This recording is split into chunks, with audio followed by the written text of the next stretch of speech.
It is just a gorgeous weather day in San Diego, California. The Chargers, one of their 3 consecutive games, go toe-to-toe in an interconference battle against the Philadelphia Eagles, each team at 5-3 on the year. And hi again, everybody, alongside Brian Billick. I'm Thom Brennaman. Welcome, as always, to the NFL on Fox. Coach, here we begin the second half of the season in earnest today. And clearly, both of these teams have playoff aspirations and believe they're going to get there. Well, these two teams are similar in a lot of ways beyond their divisional status. Let's start offensively. They're both big play offenses with elite quarterbacks. They'd both like to establish more consistency in the run. Now, defensively, they're a little different. San Diego's more of a coverage-based team. They think they can get to you with their 4- and 5-man rush. Philadelphia, they're going to come after you virtually every play. Now, it's high risk, high reward. They've given up their share of big plays, but there's nobody any better at creating turnovers and putting pressure on the quarterback. Both of these teams come in a bit nicked up. We'll talk about throughout the telecast today. The weather, per usual, in San Diego. Sunny, 74 degrees. The wind expected to kick up considerably as the afternoon rolls along. Andy Reid in his 11th season as the Eagles head coach, 102 wins against just 65 losses and a tie. Meanwhile, Norv Turner, 57 years young, from Martinez, California, has taken the Chargers to the playoffs in each of his first 2 years, and with a win today would actually become the all-time winning percentage leader in San Diego Chargers franchise history.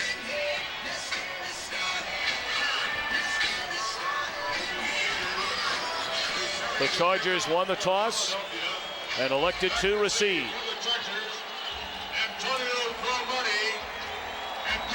With David Akers set to kick it away. The always dangerous Darren Sproles waits.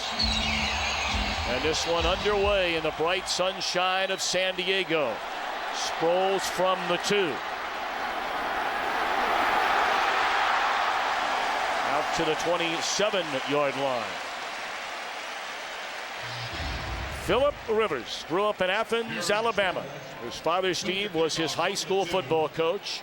Became the starter in San Diego in 2006 and has led the Chargers to the playoffs in each of his 3 years as the head man. A 41-21 record overall. Look at those numbers at home. Well, he's pushed himself into at least hovering around that elite status. Obviously a young quarterback, but right now the Chargers go as Philip Rivers goes.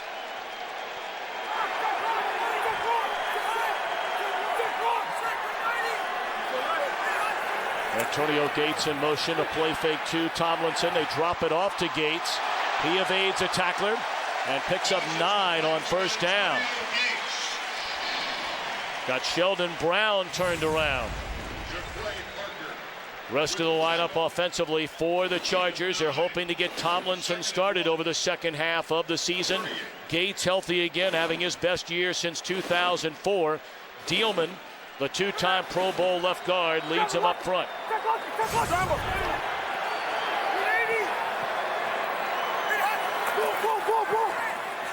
Second and 1.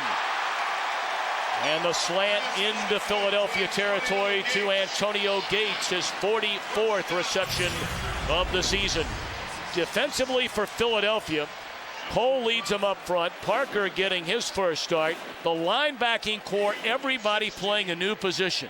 Witherspoon to the weak side, Gokong to the middle, and Foku the start on the strong side.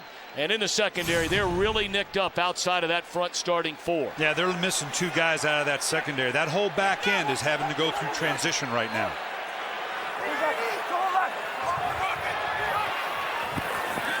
Third straight throw for Rivers.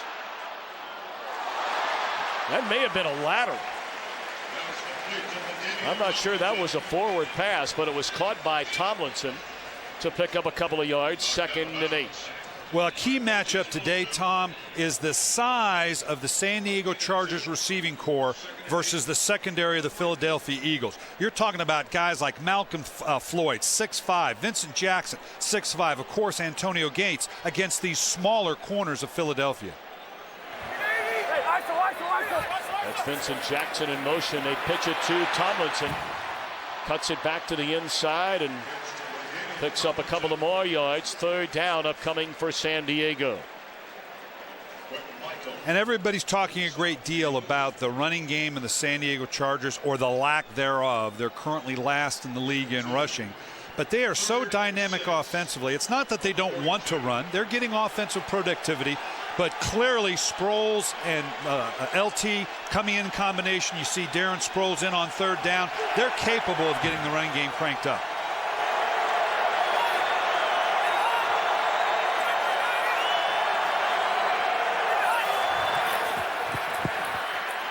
Rivers dropped all the way back at his own 45-yard line. Darren Howard, the first man there. He had a couple of sacks in a season opener against Carolina. A big one here to end the drive. Let's send it back to Los Angeles. Kurt Menefee with a game break. Many of your viewers saw Tampa Bay take the lead with 1:10 left, but they don't win it because Dan Carpenter kicked it through from 25 yards out, and the Dolphins win a thrilling finish, 25-23. Thom and Brian. Kurt, thank you very much. Mike Cyphers punts it away.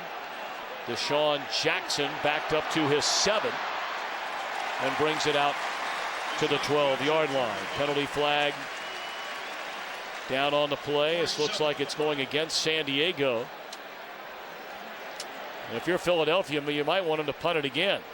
Well, you're going to be given a choice. Do you tag it on to the end? The kick, holding, receiving team, number 54. Passing just to the goal line. First time. That's a 4-time Pro Bowler back with the Eagles again, Jeremiah Trotter. So the flag against Philadelphia will back them up.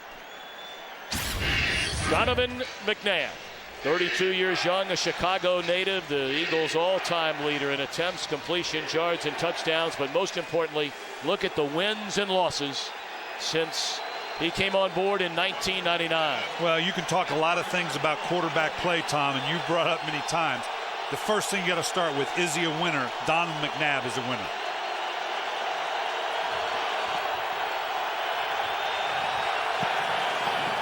Well, after the penalty, the Eagles get the ball for the first time today inside their own 5-yard line.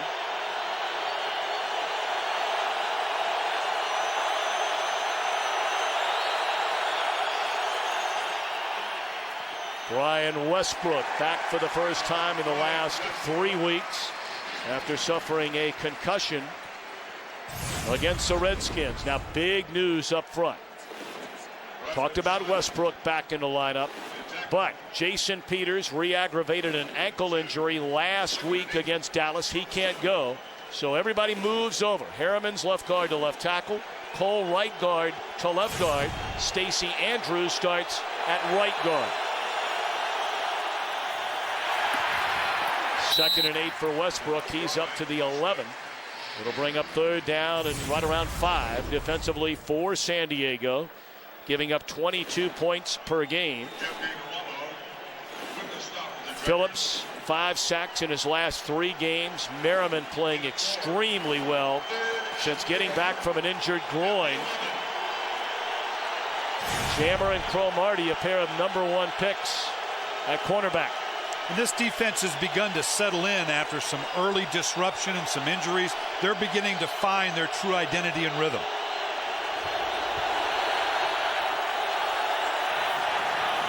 Pump fake. Selleck the catch. Read beautifully by Kevin Burnett. Great recognition by Burnett. The Eagles are one of the best screening teams here. They got Selleck back here, a little tight end release screen. Great recognition by Burnett. Just pulling the trigger, seeing him as a screen. Hesitation will kill you on trying to break up a screen.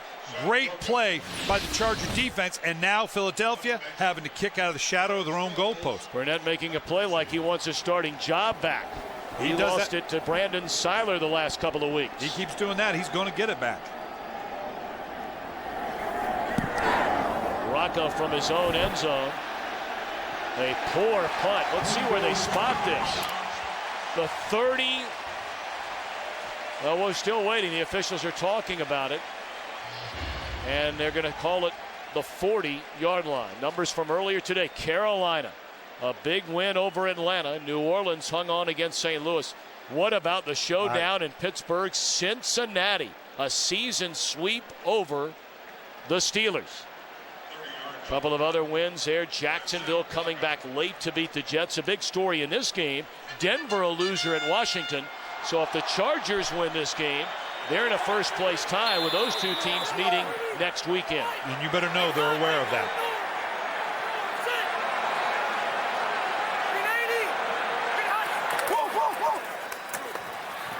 Tomlinson down to the 37-yard line. A gain of 3 for Tomlinson. Well, LT, one of the best ever in the game. And obviously a dynamic back, has not gotten back into that rhythm that he'd like to get into. He talked about, you know what, I'm one of those guys that need 20, 25 carries to get into a rhythm. I'm not sure the Chargers, the way they're currently configured, whether he's going to get too many of those games where he gets that many reps. He's had a hard time staying healthy this season with an injured ankle. Gates spins out of a couple of tackles. Needed to get to the 30 to pick up the first down. He's very close to it. Tom, I think we're going to see a lot of both tight ends in this game. Antonio Gates for San Diego, again, one of the great ones. Brent Selleck, one of the emerging young tight ends for Philadelphia. Both teams, I think, have to worry about the big play, worry about these big play receivers. So that opens up some latitude for the tight ends in the intermediate area to get a lot of catches. Already 3 receptions for Gates. And it was good enough for a first down. Rivers hit as he threw and dropped by Gates. May have had it knocked out of his hands by Quentin Michaels. Antonio Gates uncharacteristically had some drops last week, Tom, and didn't honestly, he came back and apologized, but made it very clear, hey, that's not going to happen again. Unfortunate drop that would have given him a first down inside the 20.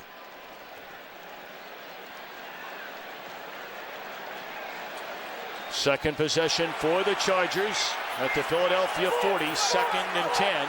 Wildcat formation here. Legadou Nane, a quarterback at Boise State, takes a direct snap, runs for close to 10 and a first down.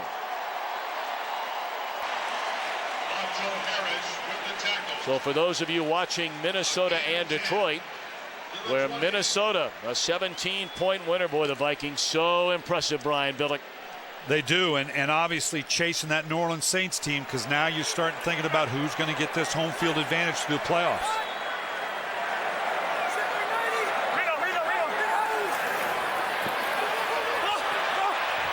Rivers being chased, throws it away. That's good coverage there in the Philadelphia secondary. And we're seeing some play, a lot of play action, at least two so far this game. You're going to watch Rivers now with a little play fake, just waggle his way out of way. They're trying to get away from all that pressure that you get from the Philadelphia Eagles. See if they can get him outside the pocket a little bit to give him more time to get the ball down the field. Nothing down the field, great coverage. So now just throw the ball out of bounds. 2nd and 10.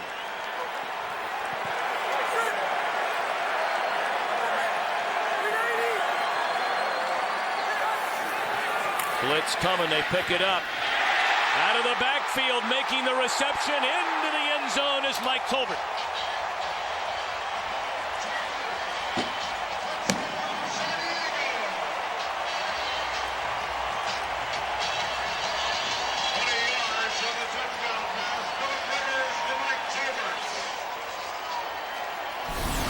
Boy, this is a nice play call by Norv Turner. You motion LT out of the backfield. You got big receivers on Floyd and Jackson on the outside. The last guy you think's going to get the ball is their fullback. Drops the ball out underneath for a score. Only the 4th catch of this season for Tolbert. It's his first touchdown. Norv Turner's Chargers have jumped in front of Philadelphia 7-0. After Philadelphia had to punt from its own end zone, 6 plays spanning just 40 yards, capped off by the 20-yard touchdown reception from Mike Tolbert. And the Chargers starting to figure out things inside the red zone after really struggling there the early part of this year. That's now 7 touchdowns in their last 8 red zone possessions. Well, they've got a lot of options down there, and we found out one of them is the fullback. Jeremy Maclin returning kicks this week. It's only the 3rd time he's done it all year. And brings it out to the 24-yard line where McNabb and the Eagles offense will try and answer. 7-0 San Diego.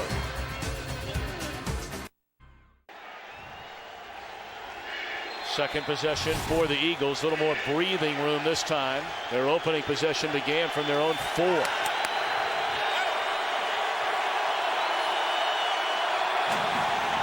Empty backfield. McNabb throws on the run. Caught by Deshaun Jackson. And a nice tackle made right where he caught it from Steve Gregory. And we're going to see Philadelphia do a lot of this, spreading the field. They're even though they are explosives, most of it comes out of getting the ball underneath to players like Deshaun Jackson, Jeremy Maclin. So they're going to spread them out, give a quick sprint out, get the hands and the ball in the hands of your playmakers so they can make some big plays down the field.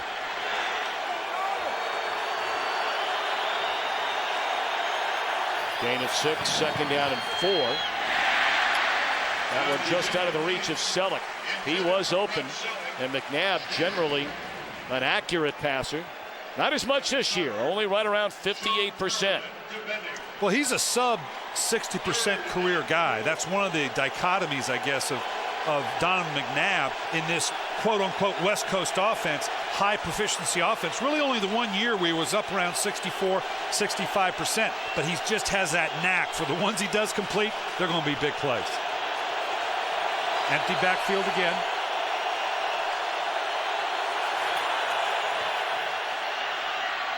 Defender fell down, and a catch made by Reggie Brown, the seldom used Reggie Brown. That's only his 2nd year reception of the season, and that's good enough for a first down out to midfield. Again, just one-on-one, splitting the receiver out. They believe by spreading the formation like this, they can do 2 things. First, the corners are very deep conscious. They believe they can run a lot of these stops or comebacks because these are corners are told don't get beat deep. The other thing that the no-back does, it removes one of those great pass rushers from the rush. I'm talking about, of course, the Sean Rogers, or Sean Phillips, and Sean Merriman. Reverse, read beautifully, then the pitch. And racing around the other way is Maclin, and that was a disaster right from the start.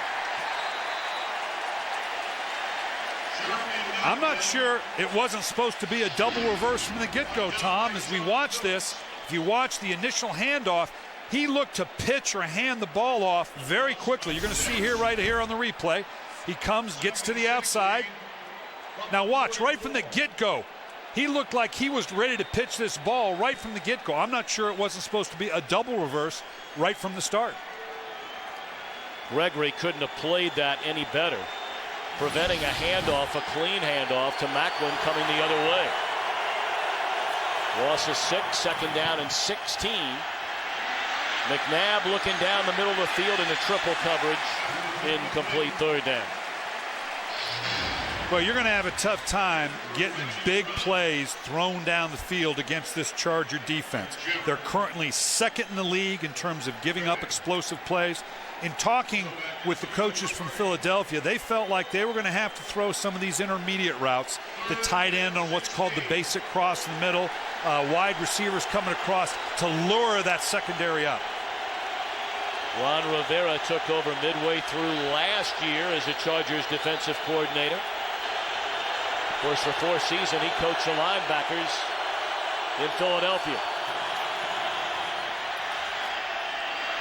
Underneath to Jackson, but he is slammed to the turf by Jammer, well shy of the first down. No, Deshaun Jackson, the way he's emerged on the scene, it's not like people don't know who and where he is. So much of his game, as we just saw, catch the ball underneath, turn that into explosive, but this is an athletic San Diego Charger defense. Don't get bit deep. We talked in the open. then rally up, make the tackle, and they've got the athleticism to tackle a guy like Deshaun Jackson in the open field. Sproles has one punt return for a touchdown already this season. They're coming after this one, and Rocca gets it away. Sproles played that on a bounce and then took a lick. Ramsey Robinson just signed this week down to make the stop. Of course, earlier this week we celebrated Veterans Day, and the U.S. Navy just such an unbelievably present here in San Diego. And we say thanks to all those who have served and continue to serve our country. Well, San Diego Bay, that's where the Navy SEALs do their training, just off Coronado Island.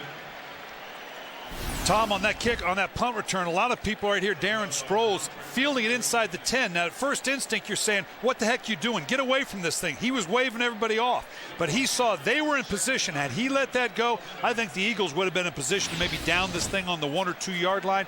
I appreciate him taking the hit, and the ball starts on the 9 instead of down on the 1 or the 2. Well, after a 1 yard pickup, 2nd down and 9.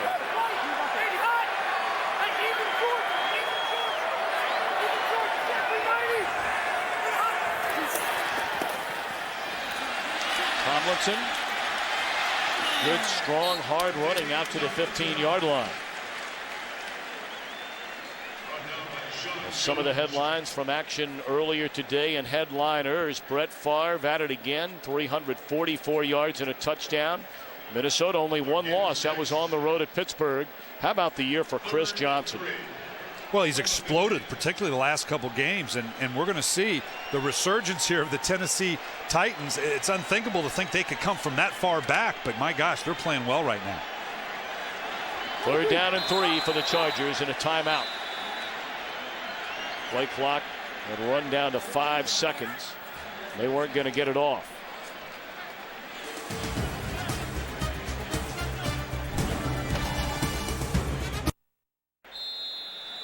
Phillip Rivers has hit on 4 of his first 6. Generally in 3rd down situations, he looks for Gates and Jackson.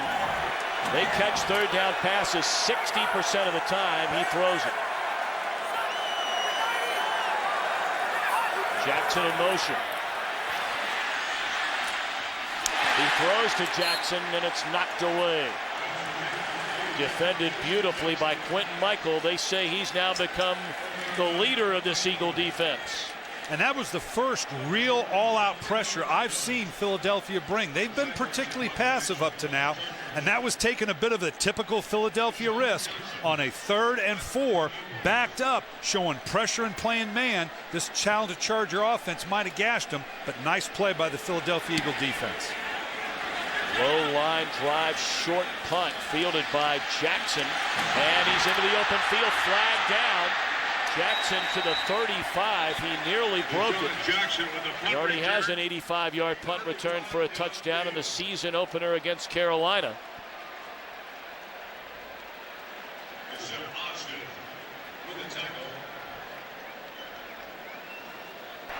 During the return, illegal block in the back. Receiving team, number 52. 10-yard penalty. Philadelphia keeps the ball. 1st down. It's backup linebacker Tracy White. So that return nullified. They'll come all the way back to the Philadelphia 35-yard line.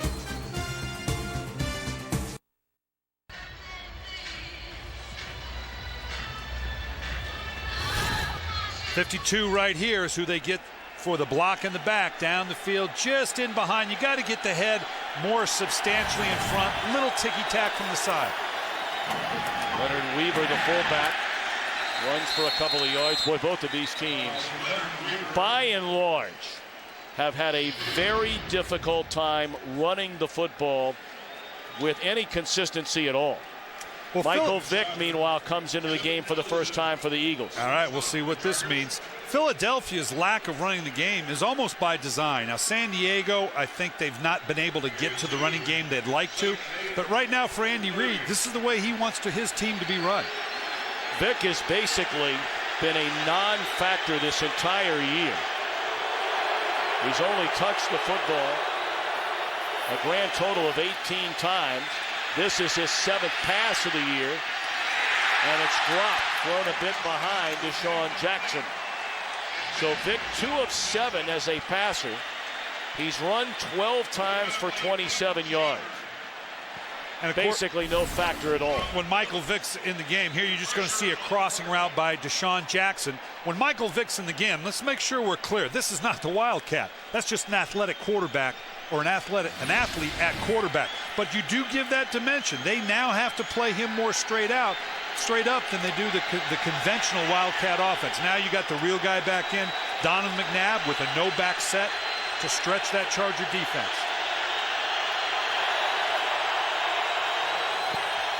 Third down, McNabb looking for Reggie Brown, and it's incomplete. This Eagles offense having a hard time getting started today. And that surprises me a little bit. We talked to them the other day, and you're not just going to go vertical against this Charger defense. We already talked about how hard it is to get deep. You're not going to just throw up a bunch of 9 routes. You're going to have to establish that stuff underneath we talked about. I don't know that Philadelphia has done that yet. Of course, it should be noted, Jackson was wide open, and Vic just threw the ball behind him a moment ago. That should have been a 25-yard pass play.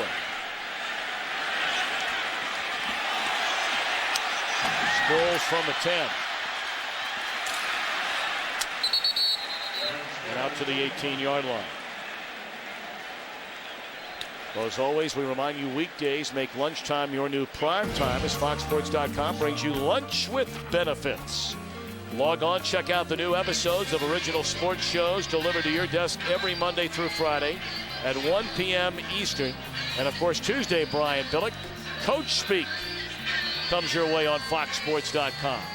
Yeah, we had a great time talking to the coordinators. This is who's coming up this week. Last week we talked to the coordinators. This week we're going to talk about, and it's apropos to these two teams, is just passing offense truly the wave of the future of the NFL, that the running games are becoming unconsequential. They run it for Tomlinson. He's carried the ball well early on here today. Well, seeing some frustration, Deshaun Jackson don't know what he's leaving the field for, but if he cannot come back or come back soon, this is going to be a huge hit for Philadelphia. He has become such a big part of their big play persona. You take that cog out of this machine, they may have to get a little more conservative with what they're doing. 6 rushes, 21 yards for LaDainian Tomlinson.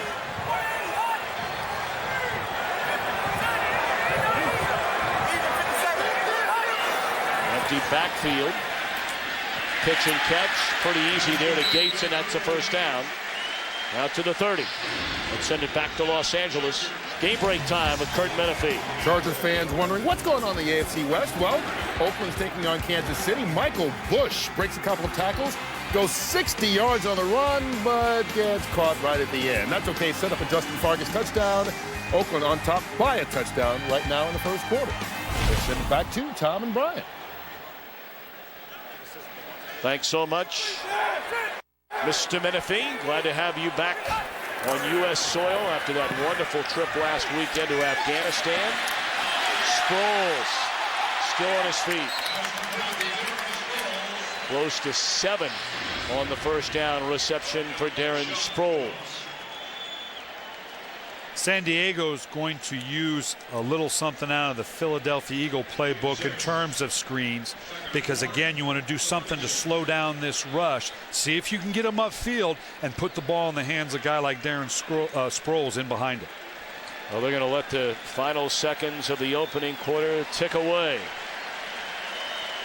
End of the first quarter. San Diego 7, Philadelphia nothing. Fox NFL Sunday will continue after these messages.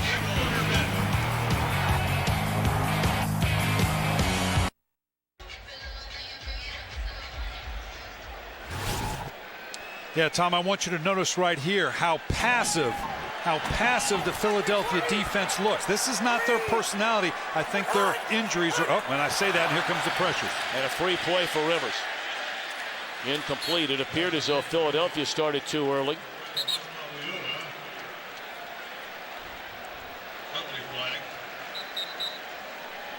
Looks like offsides against Philadelphia. And that would be an automatic first down. Offside. Defense, number 75. Moving into the neutral zone. 5-yard penalty. First down. The point I was making that we started earlier with all the changes that are going on defensively, the movement of the linebackers, some secondary people out, they have been particularly passive, but as we visited with Sean McDermott yesterday, he's only going to let them get so far away from their personality. Legadou Nunez again watches this time as they go out of the backfield. A direct snap to LaDainian Tomlinson, and he carries across the 45-yard line. Pleasure to be joined today along the sidelines. Let's check in with Charissa Thompson. Welcome back, Charissa. Thank you. Good and bad news for Eagles fans. As you saw, Deshaun Jackson being taken into the locker room. It was an ankle injury. He now has returned. He's on the bench. Was just talking to Michael Vick, and definitely good news again for Phillies fans for a guy that averages more than 20 yards per catch, guys. Charissa, thanks so much. Good to have her back working again after going on the injured reserve for the last 3 weeks. Her own ankle injury. Catch by Malcolm Floyd, and that's good enough for a first down to the 45.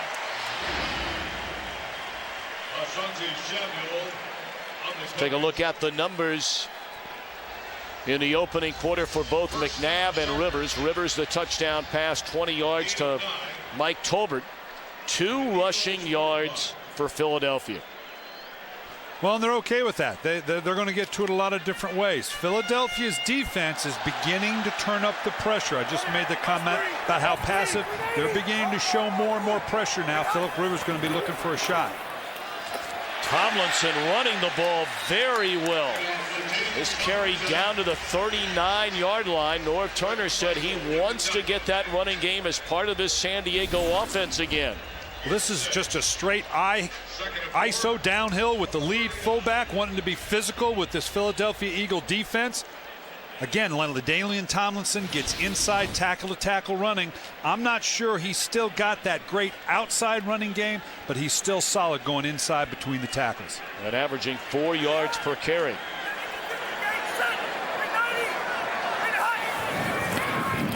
Little delay, they get it to Sproles to the 25, where he's decked by Macho Harris, but another first down. And right now, Norv Turner and the San Diego Chargers are getting a feel for how they want to attack this Philadelphia Eagle defense. Again, very passive. You're going to see right here, 4 down linemen, a little trap. Everybody's run out. They're backed out to not give up the big play. That gives Darren Sproles an opportunity to go one-on-one down the field with not a lot of people in the box. San Diego will continue to press this as long as Philadelphia stays passive. Showing pressure here. Rivers looking for Floyd. Defender fell down. And Floyd, the reception inside the 5. He beats Sheldon Brown, who lost his footing. Philadelphia doesn't want this matchup here, as they want to get away with this as little as possible. They brought the pressure. Phillip Rivers knew he was getting one-on-one. He's got 2 big receivers. The balls down the field are apt to be as much jump balls as they are deep 9 routes because of the size and the athleticism of both Floyd and Jackson on the outside. The matchup clearly favors San Diego. An extra wide body. Brandon Dombrowski checks in for the first time. First and goal down at the 3, and San Diego spends its 2nd timeout of the half. Well, let's take a peek ahead to week 11 in the NFL season next week on Fox. Some will see at 1 Eastern, 10 Pacific, the Redskins and the Cowboys, others the Falcons and the Giants. And then in the afternoon, the Cardinals playing very well. We'll go to St. Louis. That's at 4 Eastern, 1 Pacific. The 4 Drive 1 Fox NFL Sunday pregame show, as always, begins at noon Eastern, 9 a.m. Pacific. Here you can see the red zone possessions. Red zone's been a little difficult for the Chargers. With Philadelphia, a la the Jim Johnson, the late Jim Johnson's philosophy, Sean McDermott, it's all about you're going to sell out to stop the run or you think it's passed. Right now, Philadelphia looks like they're going to sell out to stop the run. No gain for Tomlinson.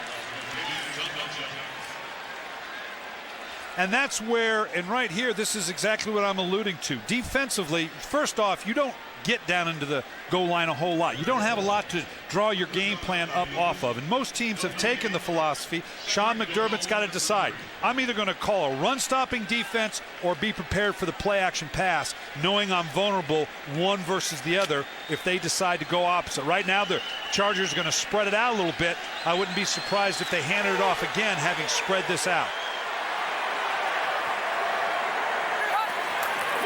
They do hand it off again, and to the end zone is Tomlinson.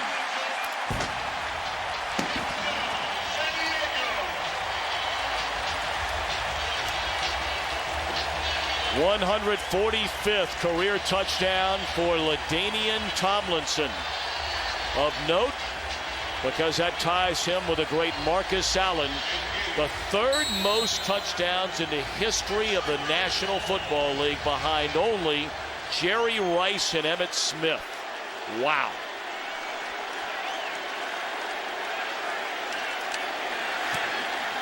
Point after is good by Kading.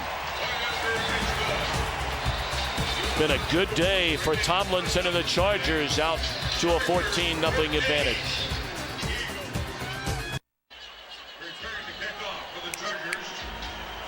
Well, when you see LaDainian Tomlinson, whatever we're talking, yards, receptions, touchdowns, look at the names we're seeing with it here, Tom. All you need to do is look at the names he's being associated with now. In whatever category we put up here, you can see how great this young man has been. So 14-0, the Chargers in front. 4 minutes into the second quarter. Macklin took a hit. Mercy at the 21-yard line by C.J. Spillman. Stop right here at the top. This is what I'm talking about, how light the box is. They spread everybody out to get a 6-on-6, meaning your line and your tight end, and now they're just going to shove LT up into the gaps. This is the way they're going to spread Philadelphia's defense. Again, nice pull by the left guard, kicking out. LaDainian, as good as there is in the game at scoring inside the 10. Right now they've got the Philadelphia Eagle defense doing just what they want.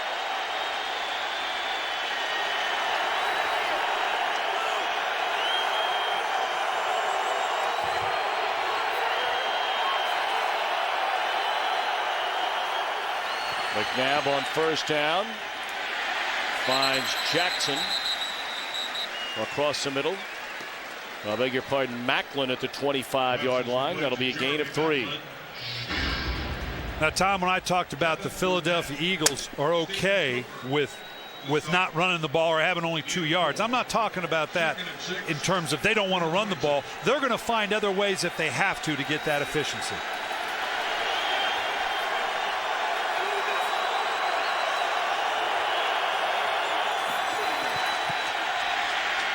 This time it's Jackson.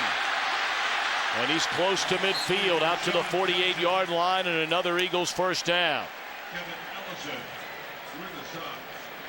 This is just the classic in West Coast verbiage, 22Z in, just a curl route by Deshaun Jackson at the top, tight ends inside, running back outside. Now you get in your hands, the ball in the hands of a playmaker that's going to turn a 14-yard route into a 25-yard play. Jackson averages 20 yards per catch, second best in the NFL.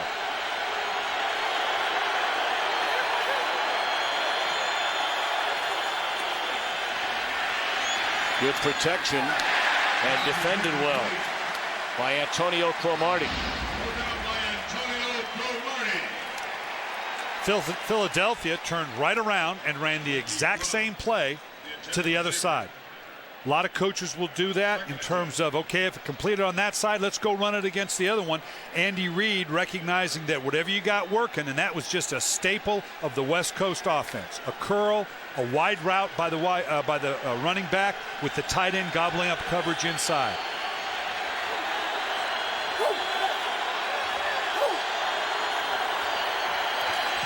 2nd and 10. Down to the 38-yard line. Catch made by Jason Avant. And that's a first down. Just the 16th catch for Avant. The Eagles coaches, for a guy that's only got 16 receptions coming in, or 15 coming in, they kind of lit up when they talked about Avant. Yep. They're excited about this guy. They think he is a solid addition to go with the Jeremy Maclin, Deshaun Jackson on the outside. They really like Avant. They got him in the 4th round 3 years ago out of Michigan. Right down the seam, and again, look who it is, Avant. That's where they said he did his best work, down the middle of the field. Well, this is just a two verts on the outside. You're going to see Avant go down the numbers, and on the outside down the rail to gobble up corner coverage. Perfect aiming point, 20 yards to the top of the numbers. We've seen him throw underneath, and now they take that vertical shot. It's a 27-yard gain for Avant. Down to the 11-yard line. It's first down for the Eagles.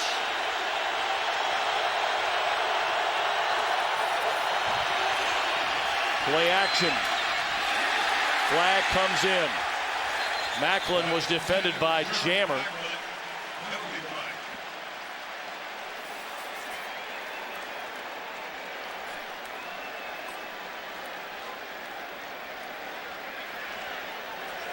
Obviously, I think right now it's where we're going to spot the ball. Anytime there's a penalty in the end zone, okay, this thing's going to come out to the 1. Interference.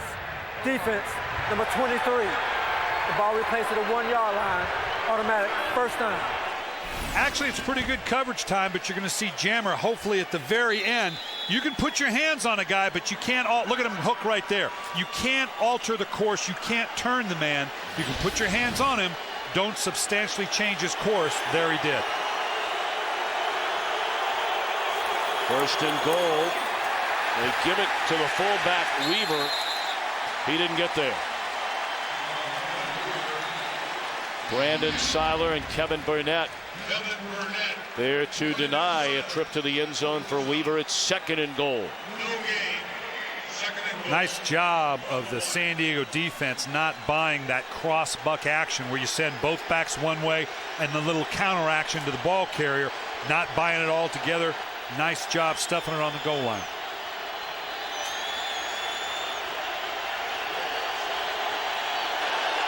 Possibly a little play action fake here. That's exactly what it is. And overthrown to the intended receiver, Brent Selleck. 3rd down and goal. And you know, Brian, people can talk about the importance of the pass from now until you're blue in the face. If you can't run it in from the 1-yard line, your team has some problems. And this is where some of the criticism comes at Andy Reid and Marty Mortingwig, the guy calling the offense, that they'll give up on that run a little early. First one doesn't work, you know they're going to come back to a pass next. They have 2 big backs check in. Fullbacks Weaver and Buckley. Still no signal. Still no signal from either of the officials along the line of scrimmage.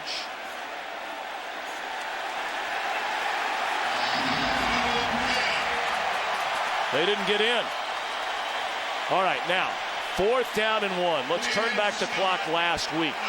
They punted in the opening quarter. In the 3rd quarter, they had a false start by Peters when they were going for it, so they had a punt. Critical play in the game was on 4th down and 1 when McNabb did not get the spot. So 1 for 4 going on 4th and 1 this season. And look at this, they're not even going to try to go for it. I think we're seeing the effects of that by them kicking the field goal here. Wow. 18-yard field goal by Akers. 1st and goal at the 1 and cannot punch it in.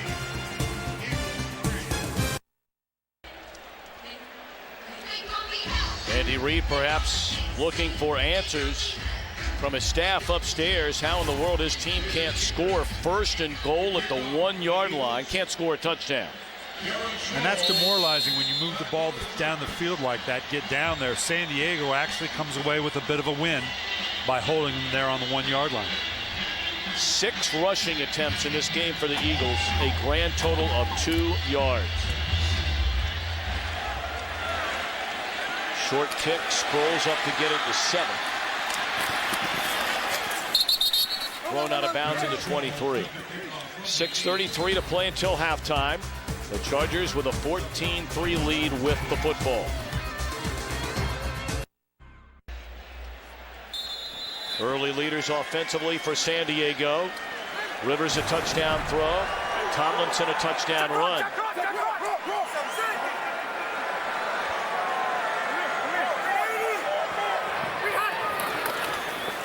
Tomlinson back to the inside and out to the 29-yard line. A gain of close to 5 on first down for Tomlinson. Bring you up to speed on some of the other late games around the NFL. Scoreless at Lambeau. The Cowboys and the Packers. Kansas City and Oakland tied at 10 in the second quarter, and that's a big one out there for Seattle if the Seahawks have any hopes of getting back in the NFC West at Arizona. And you know the 49ers are watching intently after a win on Thursday night.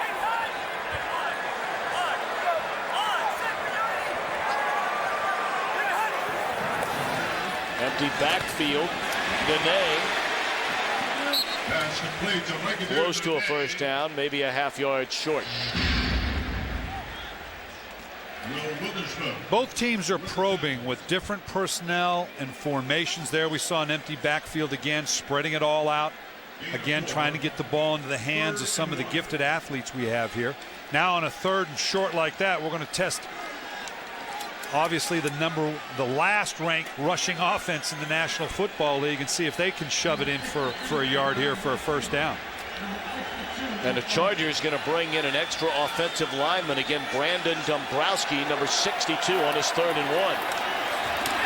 And do not get it on the give to Sproles. What a play made by Foku, a rookie out of Maryland, making the stop. I love Darren Sproles just shoving him up into the line against a heavy box. I don't know that that's taking advantage of his abilities. This is where, again, some of the criticisms for the Chargers running game. I understand having Darren Sproles in on 3rd down, but amongst 3rd and 1, put a bigger back in. Put LT in there that carries a little more heft into that down and distance. Well, Macklin now drops back to receive his punt, and wow, what a punt by Cypress, all the way back to the 5. Signals for a fair catch. With all the injuries they've had, including Jackson today, Macklin has to do something he hasn't done all year.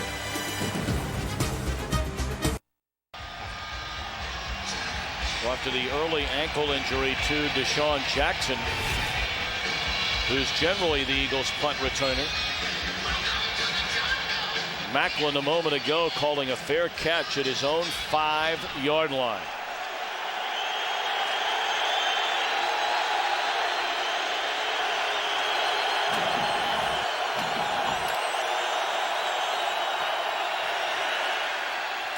Throw to Macklin on first down, and that's to the 13.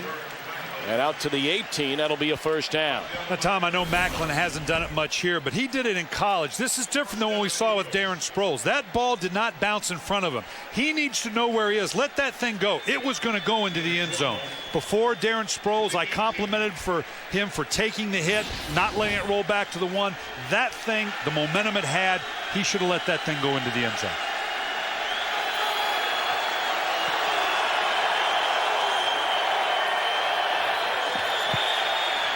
McNabb to throw it again.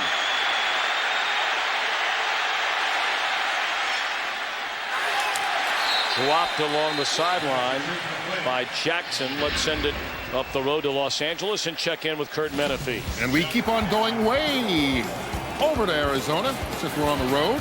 Seattle's Justin Forsett, 11-yard touchdown run, capped off a 99-yard drive. And Seattle leading the Cardinals 7-0 in the second quarter. Of course, Arizona only 1-3 at home, while 4-0 on the road this year. Tom and Brian? Yeah, go figure that. Matt Hasselbeck off to a good start today. For more information on that game and all games, go to foxsports.com or log on to NFL.com. Brian Westbrook out to the 25-yard line. Westbrook healthy again. Started the first 2 games this season, injured his ankle against New Orleans, missed the Kansas City game, started the next 3 before suffering the concussion against Washington, and then missed games against the Giants and the loss to Dallas. Chargers 1 of 5, or excuse me, the Eagles 1 of 5 on 3rd down. They're in the lower half of the league in 3rd down conversions. That's got to change if they expect to get back in here. They will convert. Is that ball loose? It was caught. It appeared as though the receiver had pretty much been tied up with forward progress. It is not a fumble. It is a first down on a catch by Jackson. And once you get that forward progress and start back and the officials determine the play is stopped, you had the forward progress, we're going to blow it dead. That continuation that we're used to, down by contact, that kind of all goes away. Right now they're saying the play's dead. Well, they get the play off, no challenge. Nearly intercepted by Brandon Seiler. McNabb threw that ball not just into traffic, that was rush hour traffic. And Donovan McNabb's been very good this year. He's only got 3 interceptions, but that one I think we saw a little frustration of the day coming out. Forcing a ball backed up in your own territory like that, that was probably an ill-advised late throw. Pretty good number so far for McNabb.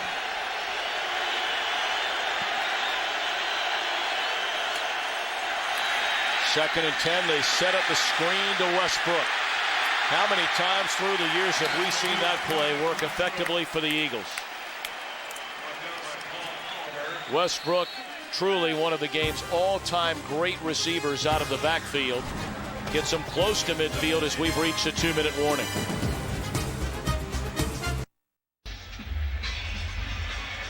Two-minute warning, 14-3, San Diego in front. But the Eagles on the move at their own 49.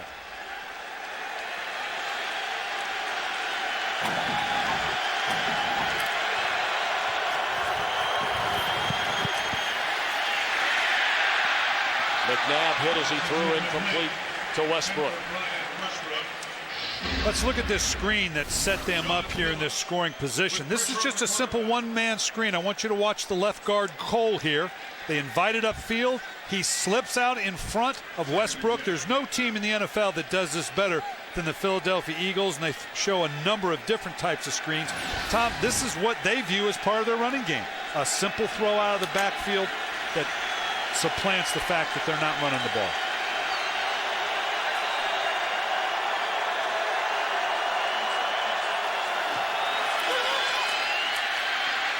Crossing route and hustling to get out of bounds. Did he get out of bounds?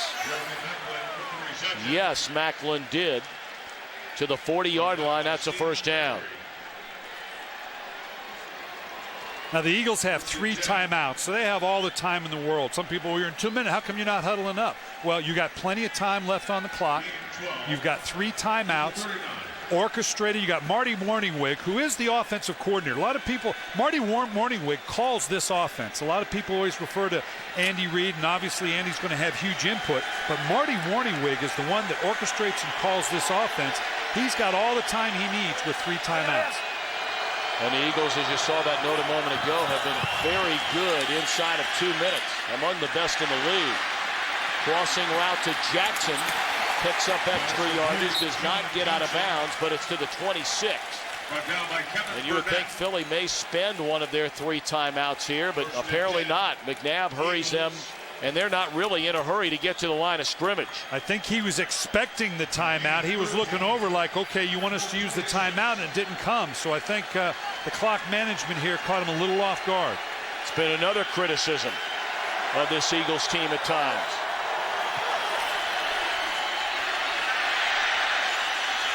What a throw by McNabb. He took a shot as he let it go, and it's caught by Reggie Brown inside the 10. Boy, McNabb, the guy can take a hit. Well, you're going to see late. He is so physical. He is one of those guys that says, you know what, I can hold on to this ball for just that last touch of a second, and I'll take the hit. That's a beautifully thrown outside route, knowing the minute you let go, you're going to get lit up. First and goal at the San Diego 9.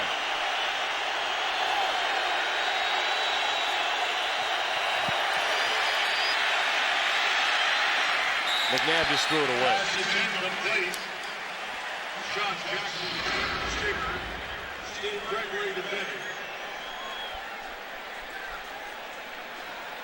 Well, of course, coming up on the Visa halftime report, Kurt, Terry, Howie, Michael, and Jimmy will bring you all the scores and highlights from around the NFL. And the Fox Sports ticker has up to the second scores and statistics. Second and goal. I think the way the Chargers configure themselves, this may very well take a throw underneath and someone to run it into the end zone rather than an end zone shot when they throw. Westbrook trying to stretch it and just runs out of bounds. That'll be a loss of a yard. Third and goal. They're going to call a timeout here to discuss this one a little bit. They want to get a little, they got to make sure they got the right play dialed up here. All right, let's talk about that right play. Let's talk about that right play. Here you are, third down and goal. You're at the San Diego 9. You failed on an opportunity earlier in the game. First and goal from the 1 yard line. So what do you do now? Well, with the timeouts in your pocket, you can do anything you want. If you want to run the ball here, you can do that because you've got the timeout. So the good thing for Philadelphia, you got all the choices you want.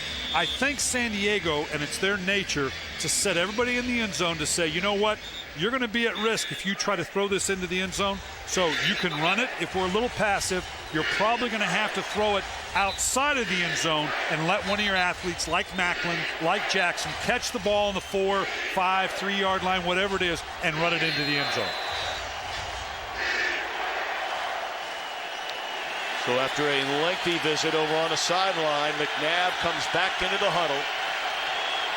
Third and goal.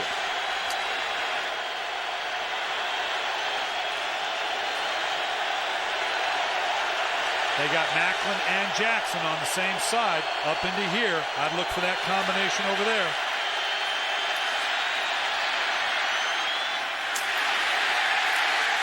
Selleck took a hit and then chopped down at the 6 yard line. And out comes the field goal unit. That's twice now. I know they moved down the length of the field, but San Diego's got to feel pretty good. He was looking to that left side. He was trying to pump it, affect coverage, had no place to go. He had the timeout to burn, so I'll put the ball in the hands of anybody I can find, see what we can get out of it. Now the field goal unit drops on. Try to get 6 points going into the half. 25 yards for Akers, who's had another outstanding season. And that one hammered right down the middle. 7 seconds remaining until halftime in a 14-6 game. Next week, the NFL on Fox comes your way. A couple of good ones early. Redskins and the Cowboys. Others will see the Falcons and the Giants. That's early, then late. The Cardinals stay inside the NFC West to play the Rams. 4 Eastern, 1 Pacific before Drive 1. Fox NFL Sunday pregame show starts it all at noon Eastern. Philadelphia has stayed alive here, Tom. It hasn't felt like it, but San Diego has not been able to provide that separation. Philadelphia's actually moved the ball pretty well. You're going to go in and have a long discussion about what do we got to do down inside the red zone to come away with a touchdown. But Phillip Rivers has moved his team effectively. You've got to feel good about the 14 points, but we're talking about a 14-6 game. Philadelphia coming off the East Coast, the long trip right now. It isn't where they want to be, but they're okay right now because this game's clearly within striking distance.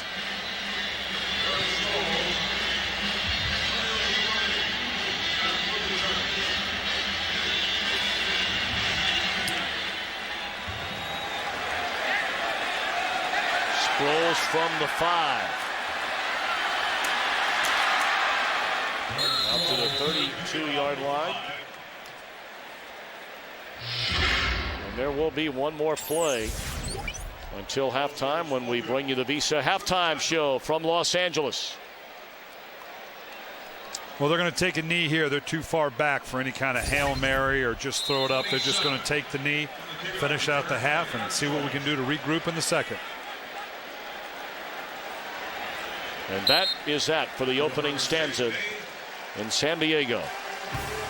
14-6 Chargers. Fox NFL Sunday continues after a word from your local station. Welcome to the Visa Halftime Report. More people go with Visa.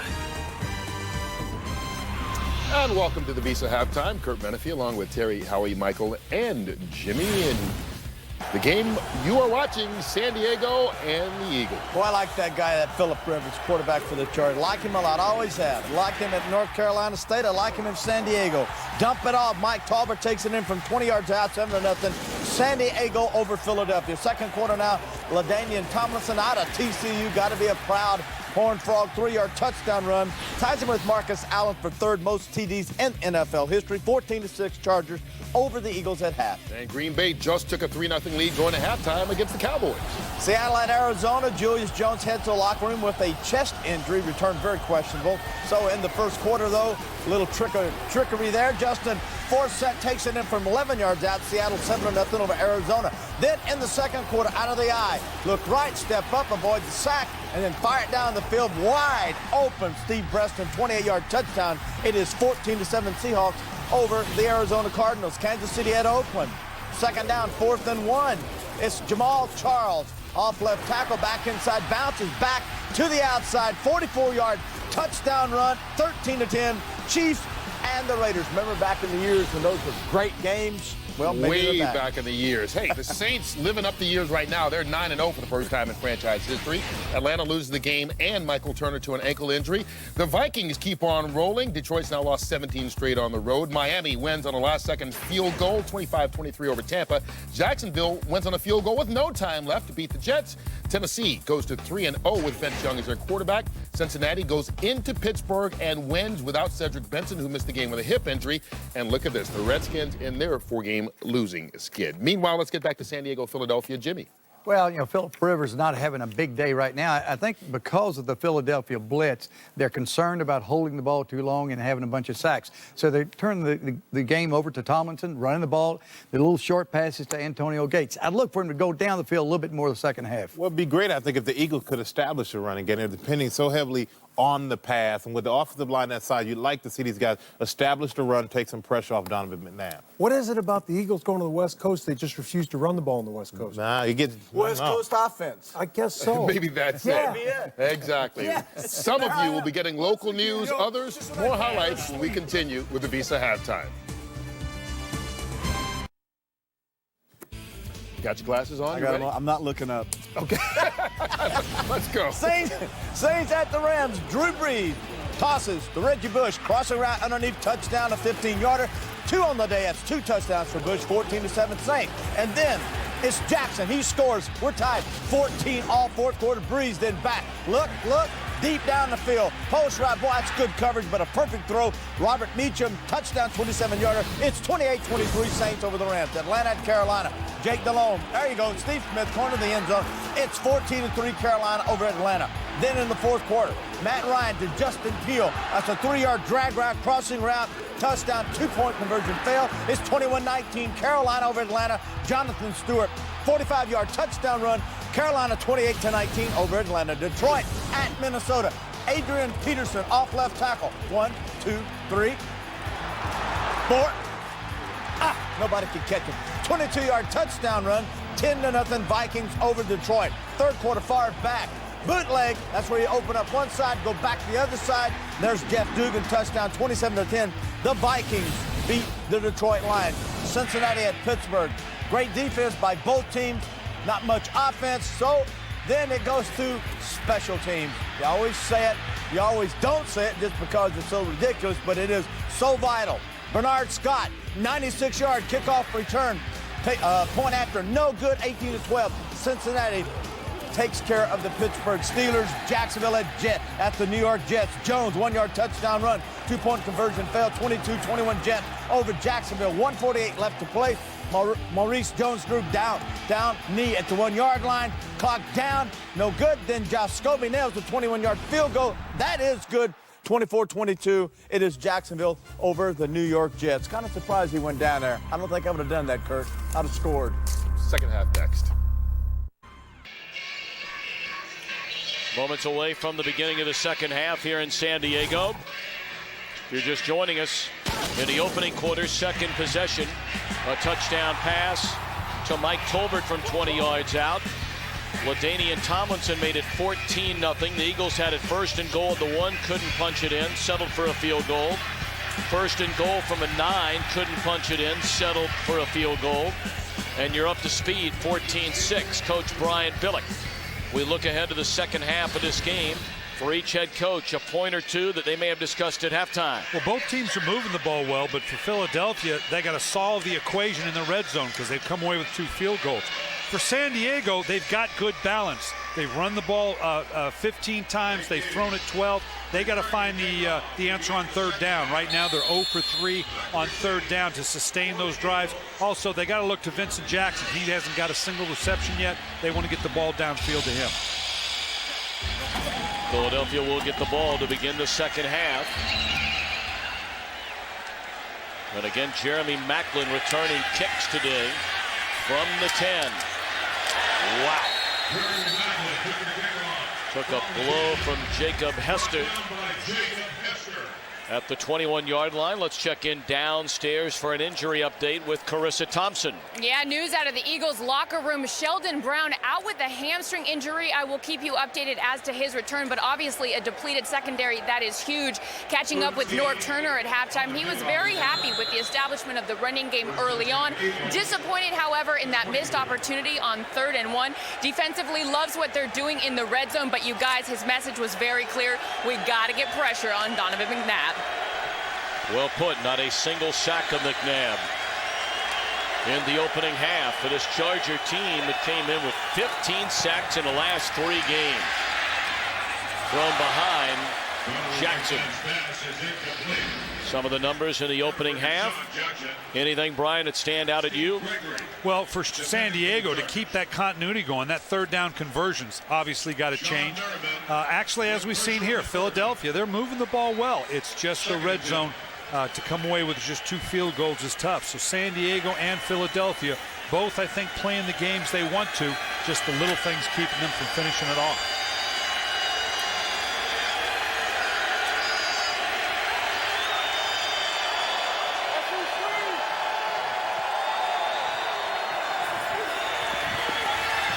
Delay to Westbrook. And he appears to have first down yardage out to the 33-yard line for Brian Westbrook. That's more rushing yards on one play than the Eagles had in the entire first half. And I don't think you can overstate how important Brian Westbrook is to this offense. Not only in running the ball, but Donovan McNabb trusts Brian Westbrook in protection, where he's going to be chipping out. They like the young back, LaShawn McCoy, but they don't have quite the same faith, obviously, as they do in the veteran Westbrook. Jackson at the 40-yard line. That'll be a gain of close to 7. Talked about the Eagles' offensive front without Jason Peters, who last week re-aggravated an ankle injury that occurred early in the year. So the 2-time Pro Bowler replaced by Harrimans, who goes to left tackle, Cole to left guard, and Andrews the starting right guard today. And Harriman's been holding up real well against Sean Merriman. That's a first down carry for Westbrook out to the 45. And I think that's what Norv Turner was alluding to with Charissa, was that, you know what, with this revamped Eagles line and the way they've moved around, we ought to be getting better pressure than we are right now. And for Harriman's out there to match up, and he hasn't been getting a lot of help against Merriman. So that bodes well for that Eagles offensive line when you can hold up even though everybody's playing out of position. Westbrook 6 carries for 28 yards. It's 1st and 10 Eagles from the 45. Blitz coming. McNabb sacked for the first time today.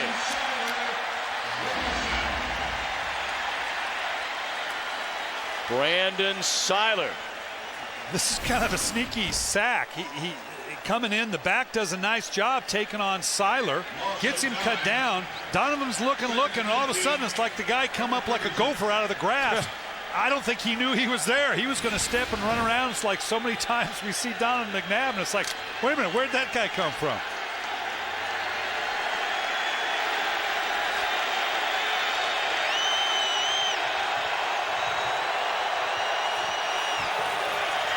Second and 19.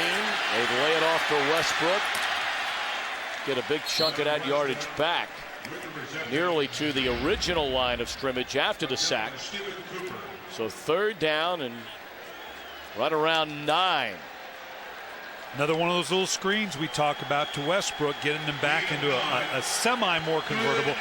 No team in the National Football League has had to attempt more 3rd and longs than the Philadelphia Eagles. One of the reasons they've struggled on 3rd down, obviously, and again at about the 20% level. Love to have this one right here to keep this drive alive. Well, they're calling it 3rd and 10. McNabb guns it down to the 40-yard line. Catch is made by Macklin, still on his feet. There is a flag down right around the area where Macklin was turning to make the catch.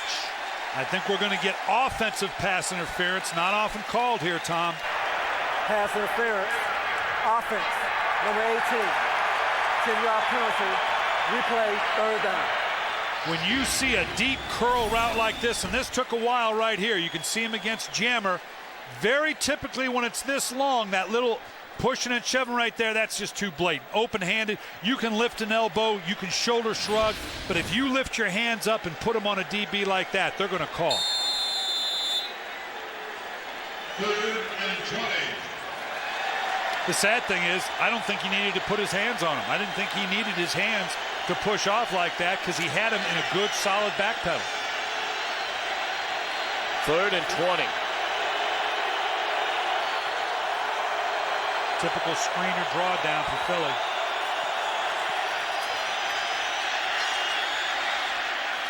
McCoy out of the backfield. Tackled at the 43, and the opening possession of the second half stalls for the Eagles. And that's just the inexperience of a Jeremy Macklin. Again, knowing he had a good route going. It was almost just by reflex, putting the hands up, coming to a stop. Don't know that he substantially moved the DB out of position, but that's just the inexperience of the first-round draft choice from Missouri. Sproul stands back at his own 15. Awaiting the punt from Rocca.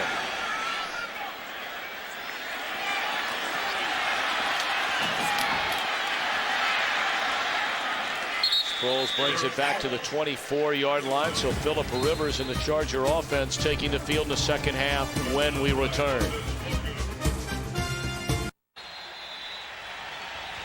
Internationally known Hotel Del Coronado on Coronado Island, right across the San Diego Bay from downtown San Diego. Sheldon Brown, you see, back in the game. Charissa Thompson reporting that Brown slowed by an injured hamstring in the opening half.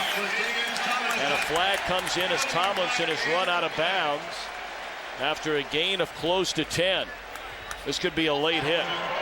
Personal foul, unnecessary roughness, defense, number 53, 15-yard, automatic, 1st down. Moses Foku, the rookie out of Maryland. Again, this young player right now, you get into that white paint, you just got to pull up. This wasn't a vicious hit, wasn't a cheap shot.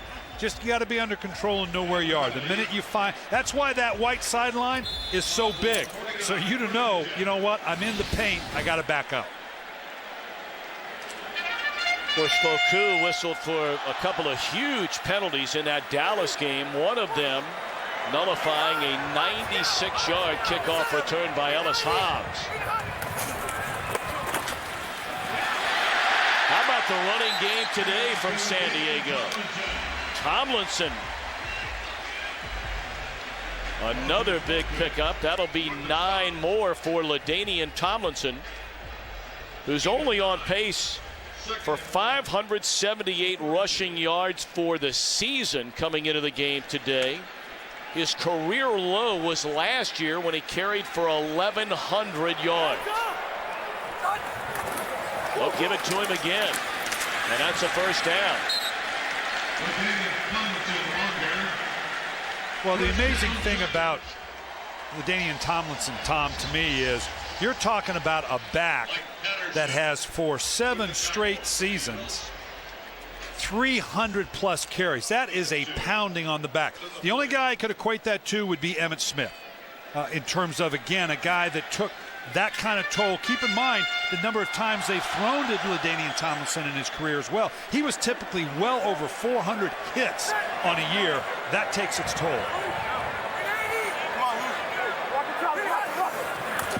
Blitz coming. Gates inside the 30. Chopped down at the 20.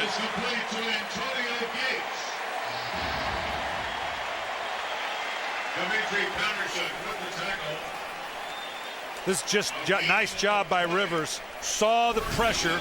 You're going to see it all of a sudden come off the edge back in here. And all of a sudden, I'm not sure someone didn't break coverage or they were counting on the backer all the way from the backside to take away the hot receiver. I don't know that I'd get a little closer to a Pro Bowl tight end like Antonio Gates.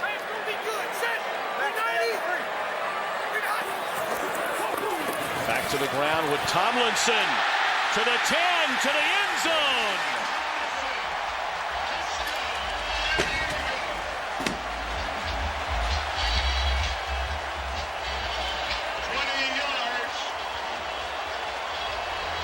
Well, for those that wondered about LaDainian Tomlinson and can he recapture some of the magic, mercy, he has it in him so far here today.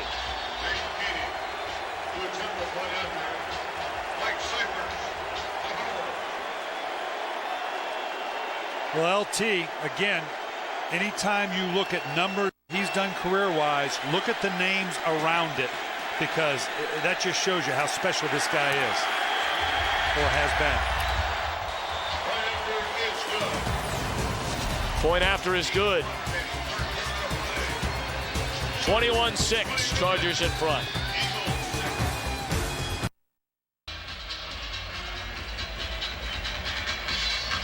Tomlinson has rushed for 81 yards, a couple of touchdowns, a 20-yard scamper to the end zone a moment ago to give the Chargers this 21-6 lead in the third quarter.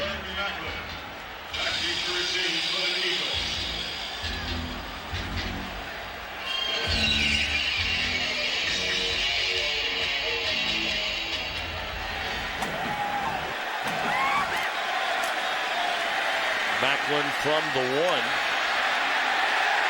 Dropped at the 15 by Quentin Jammer. Tomlinson's been slowed by a bum ankle this year. They're not slowing him down so far today.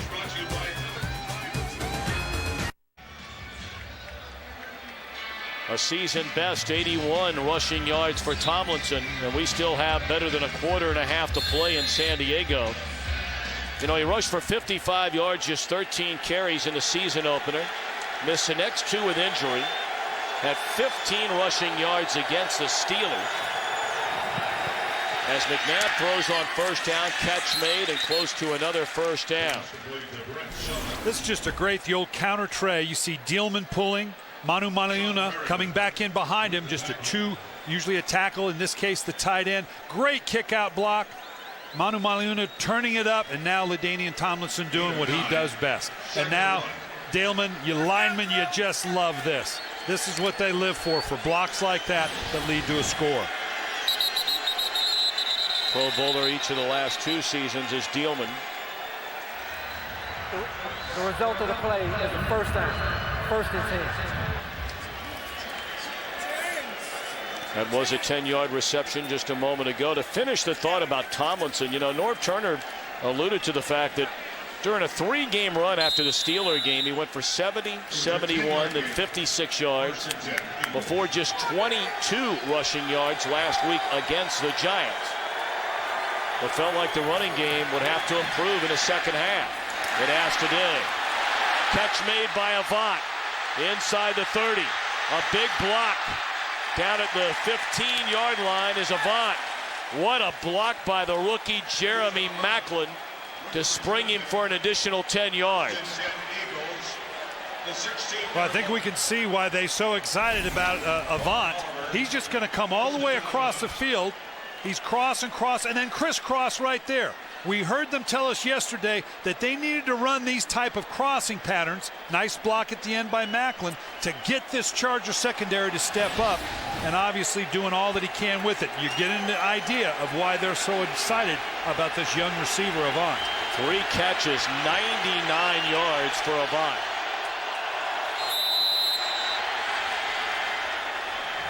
And a timeout used by McNabb. And see Andy Reid asking why.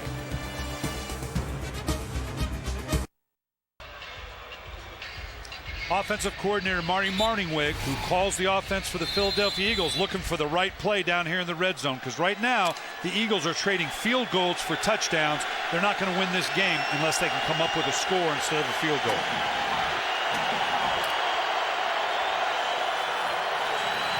McNabb on first down. Had an eye on Selleck and threw it behind him. Second down. All right, based on what we've seen, 3 trips for the Eagles, this being their 3rd, the 2 prior trips inside the red zone. What would you do different as a play caller that they haven't done already? Well, you'd love to run the ball here, but if they don't have that kind of confidence, again, a revamped offensive line, I'm talking again about those underneath routes, whether it's a hitch, a slant, get the ball into the hands of my playmakers quickly. They're breaking out the formation here, looking maybe to do just that.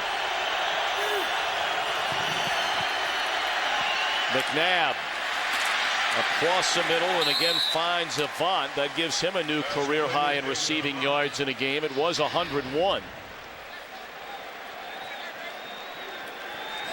And I'm not so sure this isn't 4-down territory here, Tom. They've got to come away with a touchdown. At that point, Andy Reid will switch his line over to Marty Morningwig and tell him, you got 2 shots here. That will change the play calling, knowing whether I've got just the 3rd down and kick a field goal or I've got 2 shots to take this. 3rd and a yard.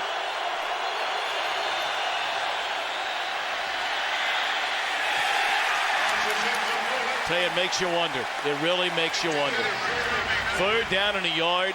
They had 1st and goal at the 1 in the opening half and cannot get the single yard. What do you do now? Well, they've already decided.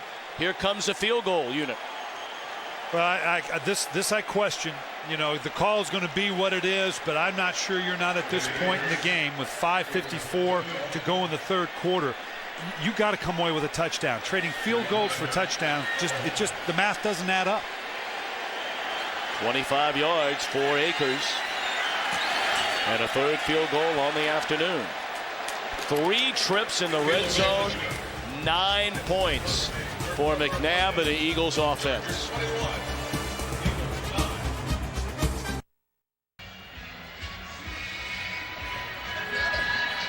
(21-9), and Donovan McNabb and the Philadelphia offense, much like they were at halftime, still searching for answers inside the red zone.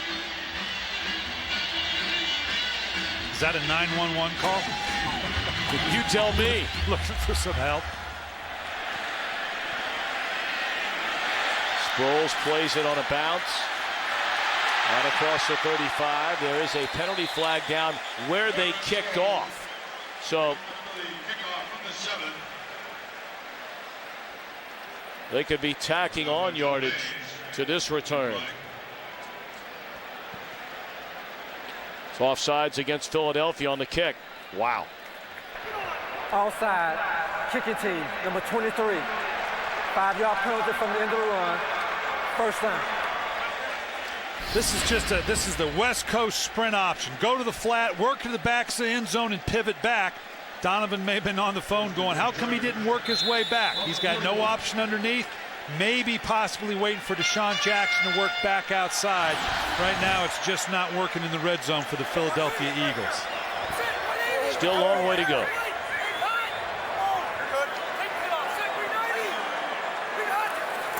5:45 to play in the third quarter. Rivers rolling, looking down the field, and tries to thread it in there. It was nearly intercepted.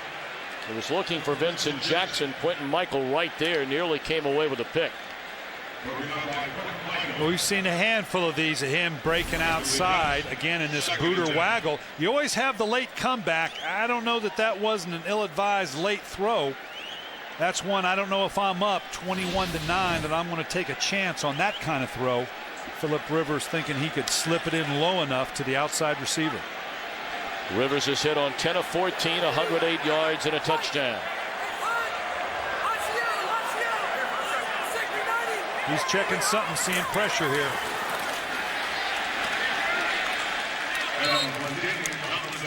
Tomlinson for close to 3. Let's check in downstairs again with Charissa Thompson. Well, guys, in pregame warmups, Donovan McNabb grabbed LT to give him a hug. He grabbed him so hard, LT said, hey, man, be careful. You're going to break my arm. Perhaps McNabb maybe knew of the game that he was going to have. And minutes ago, this sold-out crowd, which is still very loud at Welcome Stadium, erupted as the big screen showed LaDainian passing Marcus Allen on that all-time career touchdown list.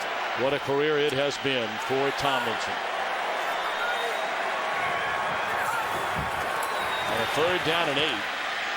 Rivers, catch made by Sproles on a 3rd down, and that will convert it to first down.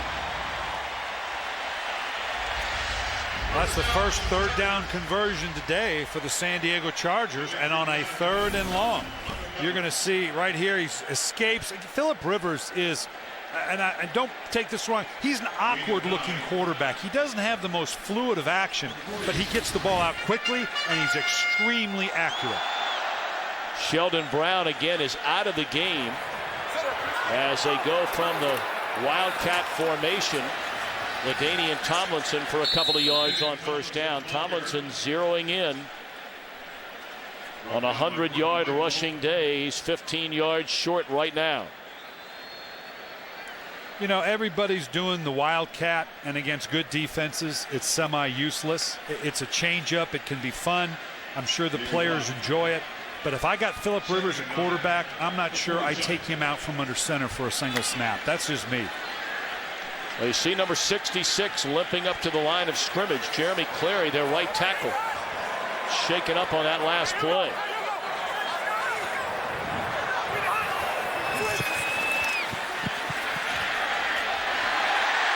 What a catch made by Malcolm Floyd for a first down at the 32.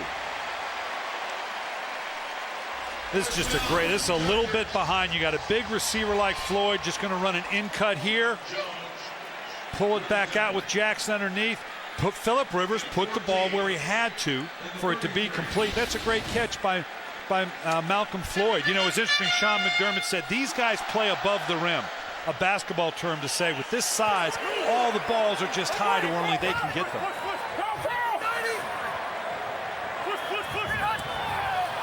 Three-point, yep. And Rivers just throws it up with an eye on another guy who played above the rim at Kent State as a basketball player, Antonio Gates.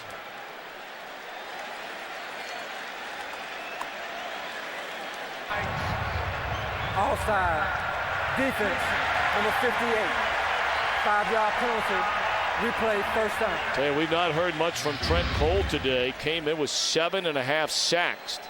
Second most in the NFC. Well, I don't think they've been able to pressure in the normal way with all the changes, but good veteran move by Phillip Rivers. He knew he had a freebie, so what did he do instantly? Go for a jump ball at the back of the end zone. No downside to that.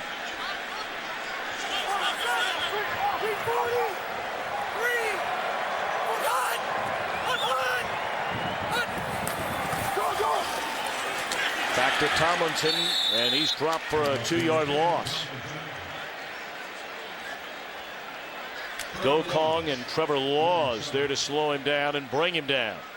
One of the criticism of the Philadelphia Eagles run scheme is they are so aggressive with their blitzes. They move their backers around so much. They can make life tough for you. Sean McDermott obviously trying to dial up all that he can to slow these Chargers down. The problem is it takes just one guy being out of the gap, miss assignment, and all of a sudden you've broken into the second level. Right tackle Jeremy Clary just left the game injured. Set up the screen to Sproles. And a minimal gain will bring up third down. This was a nice job by Tracy White, because had he not been able to get a hand on Sproles to shove him out, I'm not sure there was a whole lot in front of Darren Sproles to keep him from the score. So a nice job running down the speedy little back and having just enough to push him out of bounds. Dombrowski replacing the injured Jeremy Clary at right tackle on this 3rd and 2.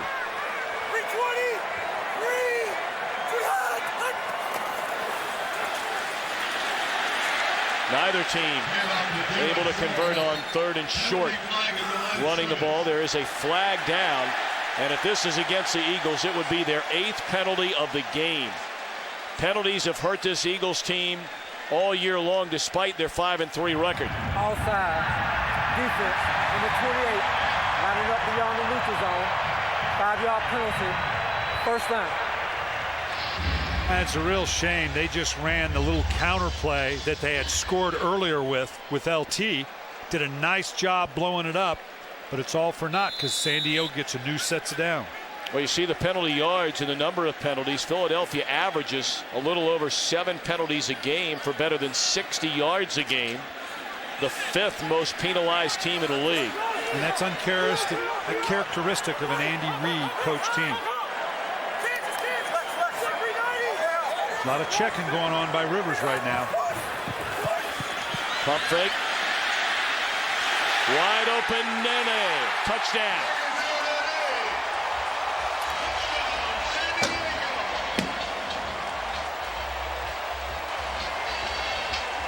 Legadou Nane, his first receiving touchdown of this season. This looked to be a double move right from the get-go.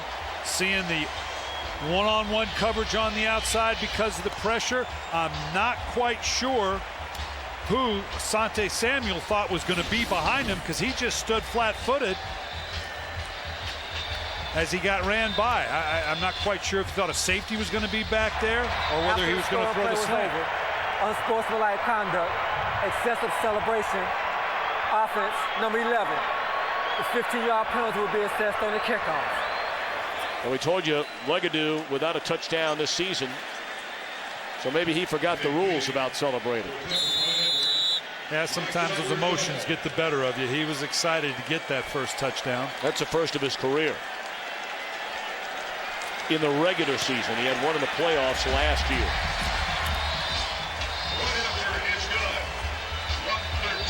4 trips inside the red zone for the Chargers, and 4 times they celebrate. Legally or illegally, as far as I'm concerned, he's going pretty good there. Yeah, but again, you can't do anything with the ball. The official doesn't want to call that, but that's the rule. You can't do anything with the ball. That's great, but all of a sudden now Philadelphia gets a chance maybe for a big return.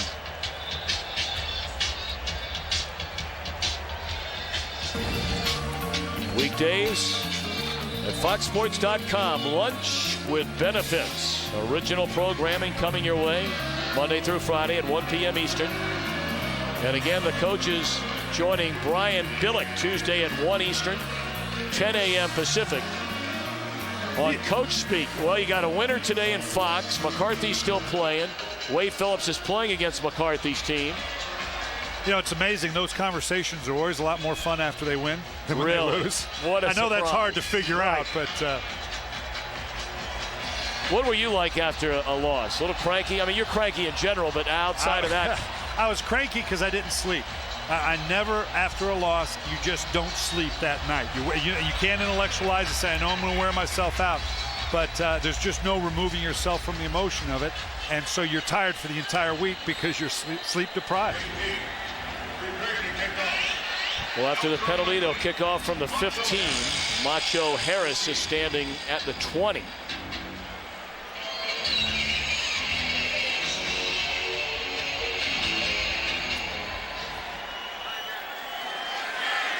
And he'll take it from a 20. And Macho out across the 45. Good field position indeed for the Eagles. Now Rivers checked to this, and I want you to look at Rivers. Again, he gets a 2 for artistic expression in the way he's looking for someone. Now he comes all the way back to the other side. That's an awkward looking throw, but I tell you what, it was on target, and he has that kind of awkward delivery to where it's amazing how accurate he is without the purest of form. He is a special player. All 3 years as a starter for San Diego, he's led the Chargers to the playoffs. Pass down the middle, incomplete. Thrown in between both Macklin and Jackson down the field, and an injured Charger. It's Quentin Jammer, who's in his 7th year as a starting corner after being drafted #1 out of Texas back in 2002.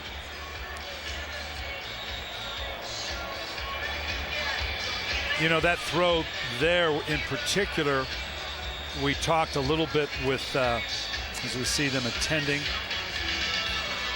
the Charger. He's moving around, which is good. Something going on with the leg. Well, thankfully, he's getting up on his feet. We'll step out and be back in a moment.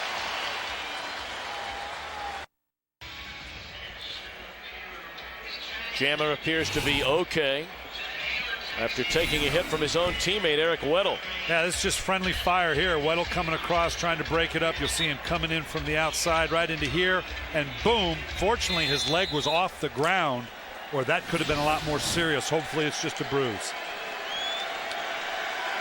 Antoine Cason, #1 pick out of Arizona 2 years ago, comes on to replace Jammer. Great protection, and a wide open receiver at the 30-yard line is Jeremy Macklin. Macklin, 4th among rookie receivers coming into the games with 25 receptions for the 6th most yards. This is just that deep in route that everybody runs. This is that intermediate depth we were talking about that they had hoped to hit more of to set up some of the deeper routes. But this is where Philadelphia is getting their big plays. Not necessarily everything down the field. It's throw intermediate and run for some yards. Jammer back in for San Diego. Blitz coming. And Jammer's a man who watches as Oliver gets to McNabb back at the 35. San Diego does not just do a knot. You can see just coming him right on the inside. San Diego does not do this a lot. So you can get lulled into, well, okay, they don't pressure. Where are the down front 4 and the linebackers? So when a secondary man like that comes out of the secondary, it can catch you off guard. That's going to be the end of the 3rd quarter. Well, wait a minute now. They have just stopped the clock, and here's why. To 30 seconds. 30 seconds on the game clock. Well, apparently they're going to go ahead and put time back on the game clock. 30 seconds. Tom, you talked about Ron Rivera being in Philadelphia and schooled at the foot of Jimmy Johnson, as did Sean McDermott. Will allude to that in terms of being the basis of his defensive philosophies. Got to be impressed with the game plan here, what he's done in the red zone to keep Philadelphia out of the end zone. So from the 34, 2nd down and 18 after the sack.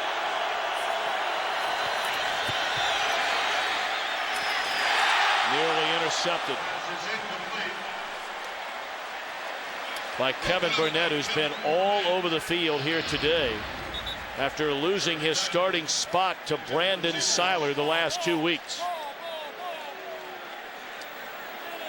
You know, Donovan, when you talk to Donovan McNabb and Andy Reid, they're excited about these young players. But Donovan is a little victim to these young players. Jackson in his second year, Macklin a rookie, even LaShawn McCoy, the rookie coming out of Pittsburgh. He's not quite absolutely sure what they're going to do on any given play.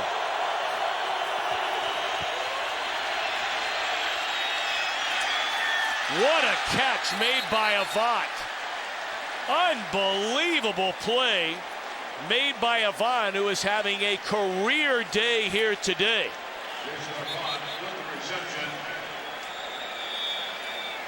That takes him down to the 13-yard line. We head to the fourth quarter. 28-9 San Diego. Back after a break from your local station.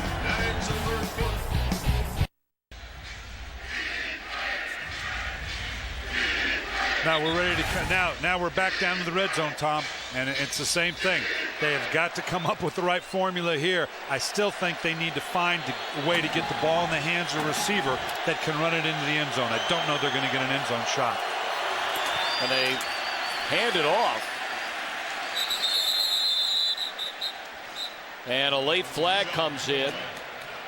LaShawn McCoy took the handoff on first down. And that flag came in very late. At the conclusion of the play, personal foul, unnecessary roughness, defense, number 28. Has the distance to the goal, automatic, first down. Let's look at how they got down here, Tom. This is just a simple little corner route with underneath to pull protection. I don't think Quentin Jammer and Oliver could play this any better. They had it robbed here, and when you throw it to account for that, I'm going to go over the top. Unbelievable. Watch this. I mean, this is a pick written all over it. Unbelievable body control and concentration by the young Avant. Avant, 5 catches, a career-high 129 yards. McNabb had a wide-open Weaver right at the goal line and missed him. Yeah, he rushed it. He knew it. Had the ball came out a little hot. He wanted to get out of his hand as quick as he could because he saw Weaver was going to come open. Again, trying to hit it underneath, let a guy catch it and run it into the end zone. He'd love to have that throw back. Now it's got to dial up another one. 2nd and goal. So 4th time the Eagles have landed inside the red zone.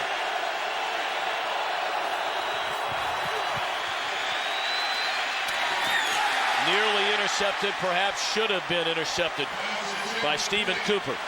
3rd and goal.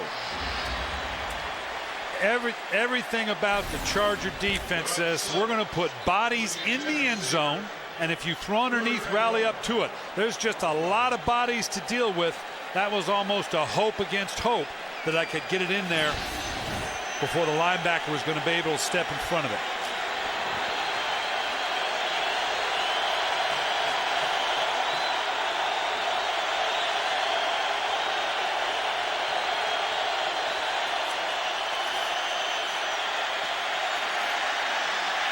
Wide open.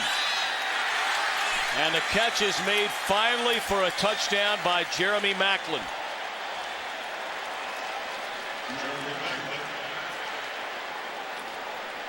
So the 4th time a charm for the Eagles. Well, Macklin just stays alive here. Initially he's there. No, the slant's not there. Now stay alive. They react. They come running up because see the presence of the back that might catch it with a little drop off. Somebody needed to stay back and account for Macklin. That is the first 4th quarter touchdown pass thrown by McNabb this season.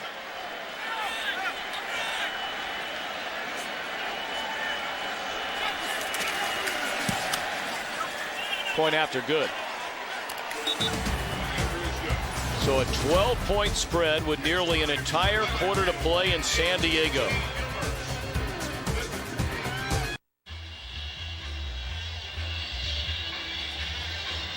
Donovan McNabb and the Eagles finally find the end zone on the touchdown pass to Macklin in the opening seconds of the 4th quarter.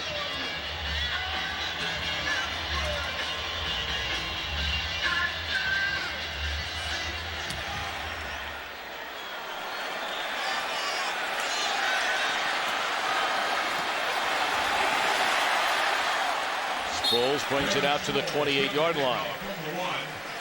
We brought up earlier with Denver's loss earlier today in the nation's capital, a San Diego win means it's a dead heat in the AFC West with Denver and San Diego, and they will go toe-to-toe next weekend.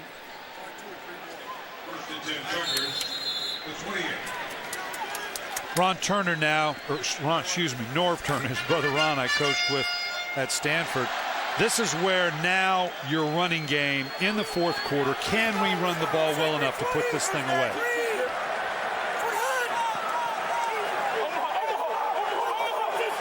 Here in Omaha, that usually indicates an outside run. Tomlin across the 30 to the 31-yard line.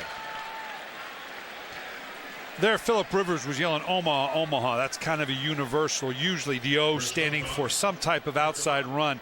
He saw the kind of pressure, and I don't know exactly what it is that triggered that for him, but if he saw pressure from the weak side or a certain number count in the defense to say, let's see if we can get to the edge of this thing and get outside all this trash that Philadelphia was presenting on the inside. Tomlinson shaken up on that last carry. He limps off to the sideline. Rivers to throw it on second down, and he won't even get it out of his hand. Sacked by Jaquay Parker all the way back to the 20. Trent Cole also there. This is not a blitz, a pressure. This is just up front. The front four just collapsing totally. This offensive line of the Chargers. Typically, Philadelphia has to bring a linebacker, put somebody in a gap, bring a secondary guy. They just overran the offensive line of the San Diego Chargers. That's 5 sacks for Jaquay Parker this year and really limited playing time. Third down and 15. Flag down. Catch made out of the backfield by Sproles. And he's knocked out of bounds well shy of the first down at the 32, but again, a flag is down. Michael knocked him out of bounds.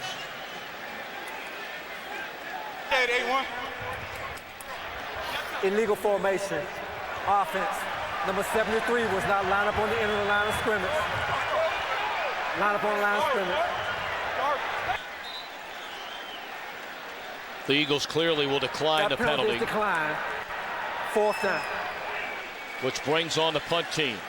Deshaun Jackson apparently well enough now to once again return punts. And with Macklin, Jackson, Sproles, there's a possibility that's going to be a big play here someplace. Boy, Cypress among the best in the league. Another booming punt. Jackson steps out of bounds at the 22-yard line. 12:19 to play. The Eagles trail in San Diego by 12.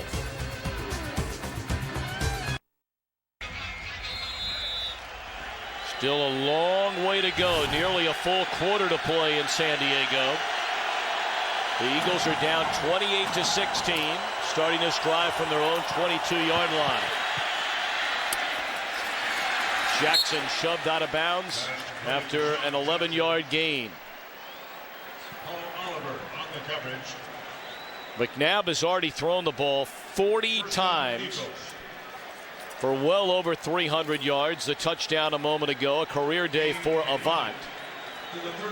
The Chargers have run it considerably better, and every time you turn around, Tomlinson is moving up in one category or another among the all-time greats in the NFL today in touchdowns.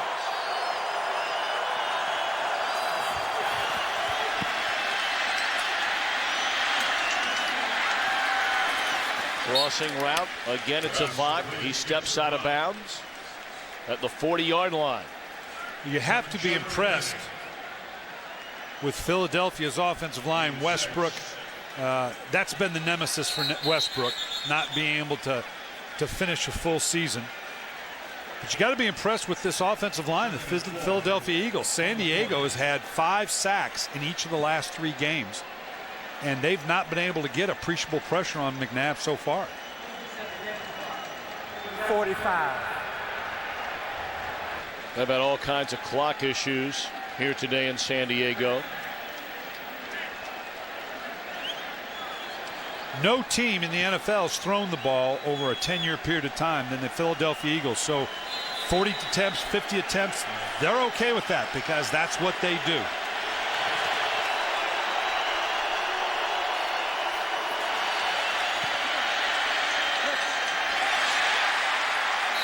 Well, they talked so much about Avant, as you brought up earlier, Coach Billick, when we met with Andy Reid and his staff yesterday, and you kind of looked at one another thinking, why are they talking so much about a guy who has a grand total of 15 catches coming into the game today? Well, 6 receptions later, 135 yards later, you can understand why.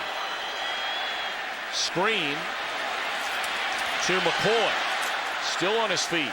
And he's to the 44-yard line. Clock continuing to run down to the 11-minute mark. We got somebody down right now. Charger. It's Travis Johnson, who just came over recently in a trade from Houston. A former #1 pick by the Texans out of Florida State.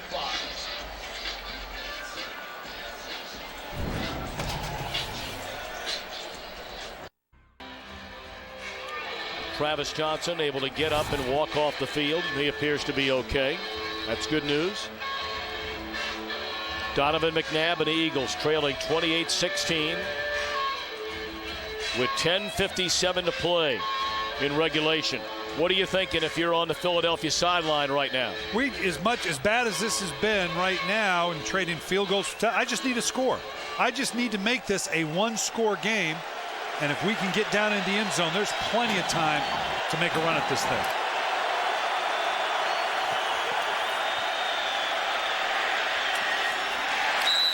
Time after time after time, it has been Avant. And that's a first down to the 34-yard line. And they're standing in no huddle here. They're letting Donovan orchestrate it with this young group of receivers because right now that's what's moving the ball.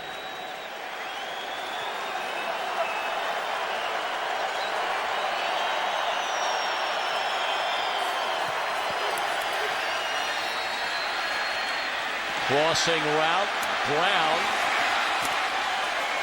tackled down at the 12-yard line, but a penalty flag. Back where McNabb cut it loose. This might come back. Penalty flag in the backfield. Holding, offense, number 79. 10-yard penalty, replay, first down. That's Harriman's. Wipes out a 22-yard gain. Harriman's been holding up very well up here on the outside. Obviously, here he just gets caught with his hands a little loose, kind of pulled him down going down. If he'd have let go as he was going down, probably could have got away with it. 9th penalty for the Eagles. You mentioned earlier, Tom, this makes it a tough hill to climb now when you start at 1st and 20.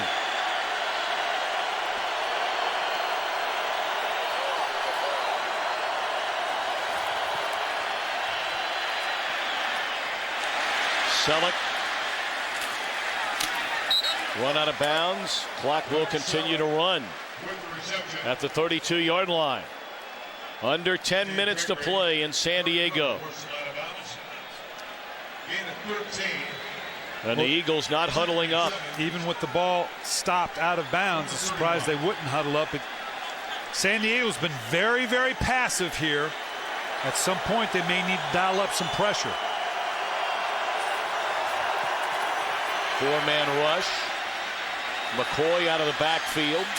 Just runs right through a defender, but is short of a first down. And let's check in quickly with Charissa Thompson.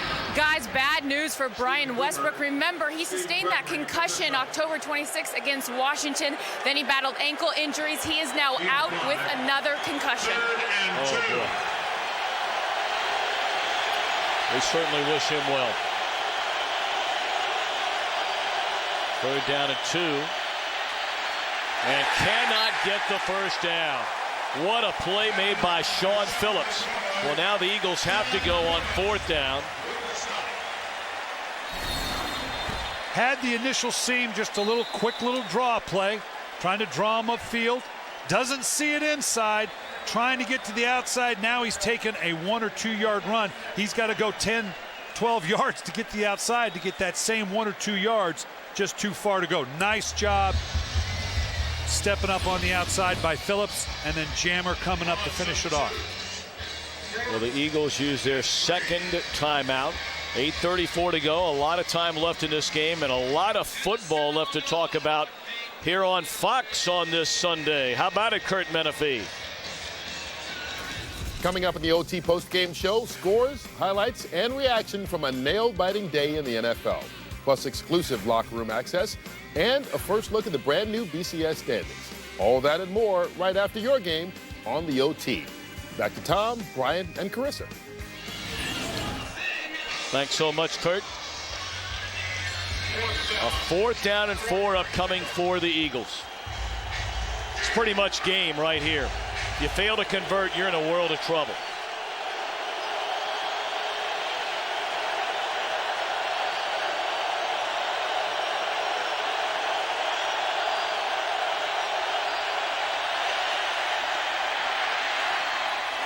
Catch by Selleck, a first down to keep the drive alive. That's just a big-time throw by Don McNabb. They end up with 2 people in the same area. I'm not sure it's not a break here, and just fired it in. Again, almost out of desperation. No downside in firing that thing in there.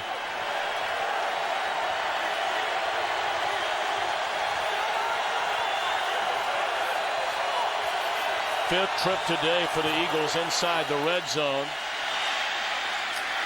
Very curious play call. Well, I think he checked to that. Again, what have we been saying? San Diego aligns in a passive zone, and Donovan McNabb trying any way he can to say, you know what, I've got the right number count in this defensive front. Maybe I can shove a run up in there.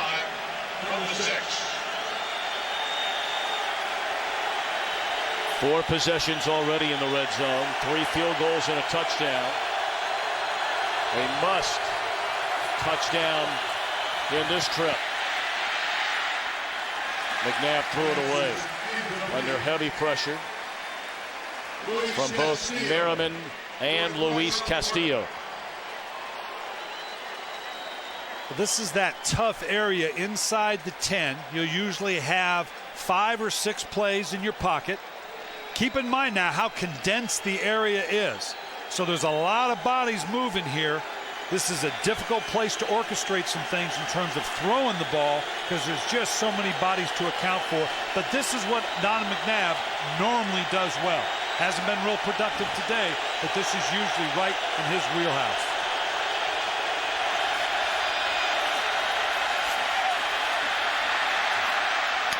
To Selleck into the end zone. Touchdown, Philadelphia. A flag comes in the end zone. Selleck, his 5th receiving touchdown of this season. A huge drive for the Eagles. While the quarterback was still in the pocket, illegal contact, defense, number 27. That penalty is declined. Result of the play, touchdown. So at the 7:12 mark to go, the Eagles very much in this thing. Well, you're talking now, what we say, give me one good drive to now with still 7 minutes on the clock to make it a 1-score game, and that's exactly what the Philadelphia Eagles did. Lakers for the point after. 28-23.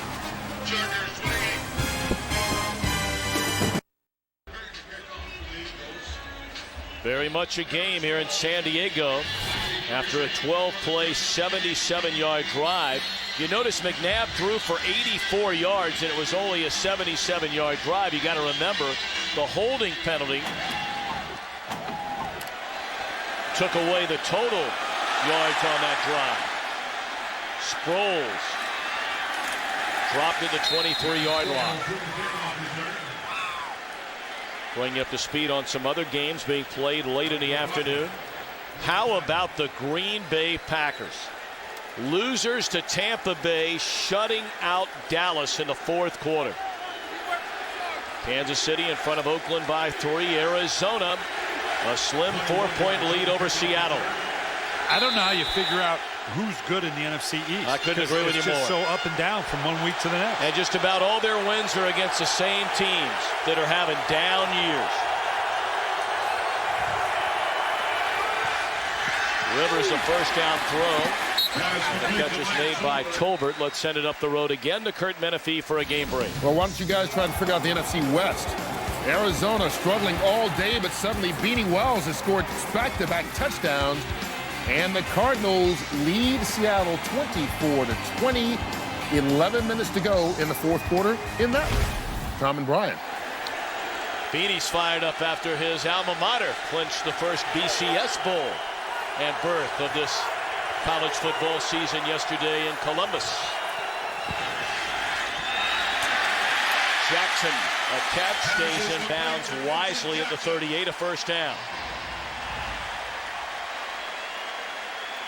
Well, after being up the way San Diego was, you pull that game plan back out, and you're back to the opening of the game. What are my openers? What's going to work for us? Because of the way Philadelphia was moving the ball, I'm not sure that we can just afford to run this thing out and not come away with the score. First catch today for Vincent Jackson, who had 42 receptions and 4 100-yard receiving games this season. Rivers just throws it away. You know, it's funny, Brian, and I'm sure you saw this a lot as a coach. You go in with game planning. We do the same thing, getting ready for a telecast. And, I mean, if somebody would have told you that Vincent Jackson wouldn't make his first catch until the 5.5-minute mark in the fourth quarter, would you think San Diego would be doing anything offensively? They haven't run it well all year long. They've run it very well here today, and they have 28 points on the board. Yeah, I mean, here's the Eagles with 430 yards of offense compared to 280. But right now, San Diego needs to get a first down here to keep it away from Philadelphia.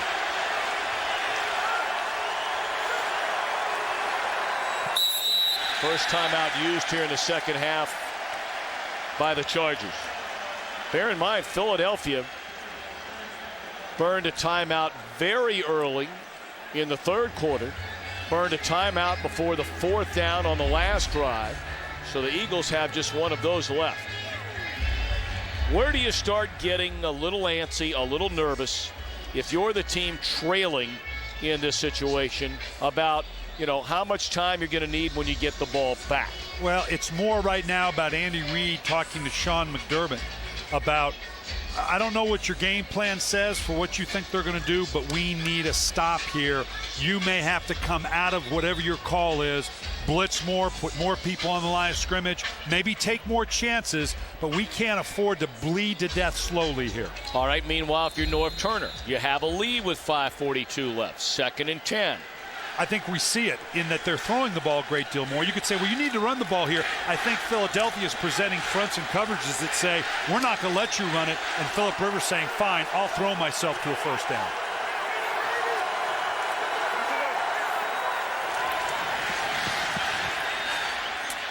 Gates spins out to the 43-yard line. So a huge third down upcoming for the Philadelphia defense. McNabb has thrown it 50 times for over 400 yards. On a big day, a career day. Rivers 192 yards, couple of touchdowns. Tomlinson left earlier, limping off, perhaps re-aggravating that ankle. And this Eagle defense has been great on third down so far this year. They're 6th in the league, and today the Chargers are 1 for 5 on third down. They look like they're bringing a house on defense. They are. Gates for a first down. All the way to the 41, and the clock will wind down to the 4.5-minute mark. Well, Philadelphia had to bring the pressure. They couldn't set too passive here. Phillip Rivers counting on his protection, waiting it out. He knows if he can wait just long enough, and it's man coverage, my guys are going to win. Nice job climbing the pocket. going to his Pro Bowl tight end Antonio Gates. Now San Diego has that first down. They've crossed midfield. We might see a little bit more of the run now. Tomlinson back in there. Dives forward down to the 36-yard line. That'll be a gain of close to 5 for LaDainian Tomlinson. This is classic 4-minute offense. Your situational calls come into 2 categories. 2-minute, meaning obviously you're behind, and 4-minute for an offense that says, you know what? Our goal right now is to end the game with the ball in our hand. If we can pound away, make them maybe burn one time up going into the 2-minute. If it's under 2 minutes, no timeouts, we're done. So they don't have to burn 3:36 off the clock. They just need to burn 1 minute and 34 seconds. Tomlinson again to the outside, and will be 2 yards short of a first down. 3rd down and a couple for San Diego. Of course, the other part in all this is San Diego now is certainly well within field goal range for their outstanding kicker, Nate Cady. And right now, you'd be right at a 50-yard field goal try, although you wonder if they would even try a field goal from that far out. Yeah, because of the risk of it being blocked with the low trajectory. And clearly Philadelphia would have to burn its timeout here if the clock doesn't stop with an incompletion.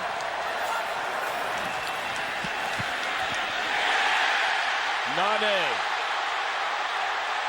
down to the 15-yard line.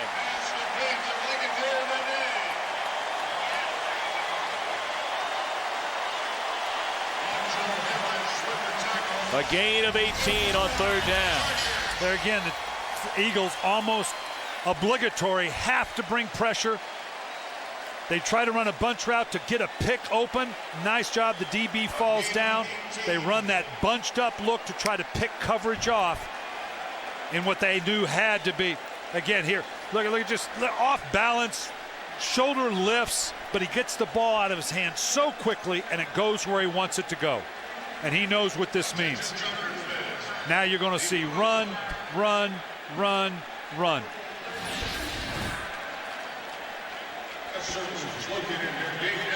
Final timeout spent by Philadelphia. So after the next play, if it is a running play, which is a pretty safe bet, that takes you to the 2-minute warning. Correct. It would be 2nd down at the conclusion of this play, getting you to the 2-minute mark. And I'm not so sure that Philadelphia, if it's a run play, doesn't burn the 1 timeout, knowing that the 2-minute warning is its 2nd timeout. Oh, they're out of time. My mistake. I thought they still had the 1 to burn. So my mistake. We're right at it. They can't do it. Now the key is obviously go to 2 minutes. The clock's still on their time, notwithstanding a field goal. They should get the ball back in their hand. Philadelphia should.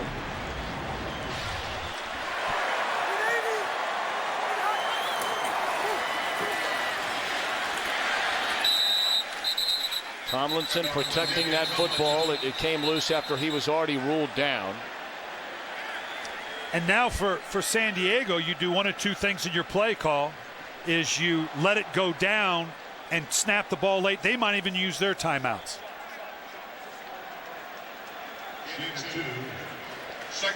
So there it is, the 2-minute warning. 28-23. Philadelphia cannot stop it again.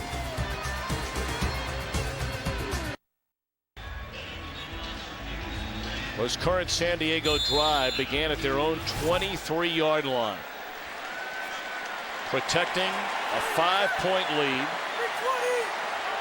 9 plays, chewing up better than 5 minutes and trying to put this one on ice. Tomlinson on 2nd down gets down to the 11-yard line.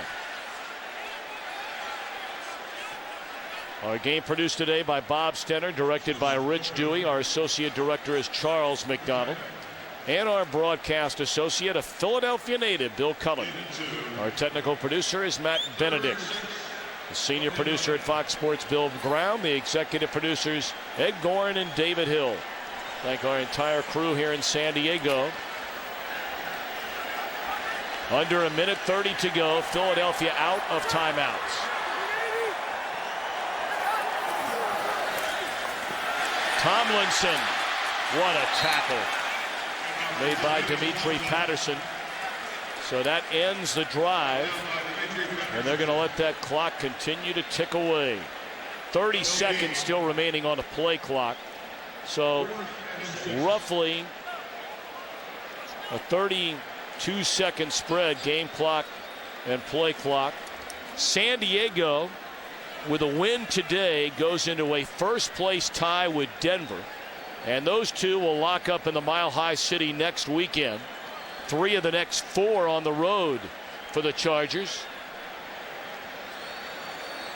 And after they get past Denver, they got a nice little run with Kansas City, Cleveland, but then got to come back with Dallas and Cincinnati. So they've got some work left to do, but they got to feel very good about where they're at right now. And of course, under Andy Reid, they have generally been a very good team down the stretch through the years. But 3 of their next 4 as well will be on the road against a slumping Chicago team. The Redskins got their 3rd win of the year today. That was over Denver. But then you got some tough games in Atlanta, at the Giants, and then home to San Francisco. Yeah, and it's that cumulative effect. 3 of the 4 on the road for both these teams. That's what you worry about as a coach. Can I stay fresh and healthy? Because the road does wear you out to finish this season out strong.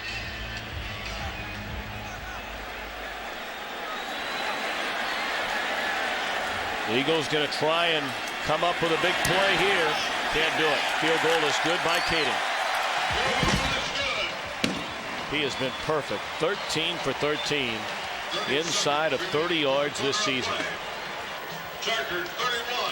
Well, of course, our football coverage doesn't end when the games are over. Stick around for the OT, presented by Lowe's. Have all the highlights from around the NFL, and as Kurt mentioned a short while ago, the new BCS standings. The OT presented by Lowe's coming up right after the game, only on Fox.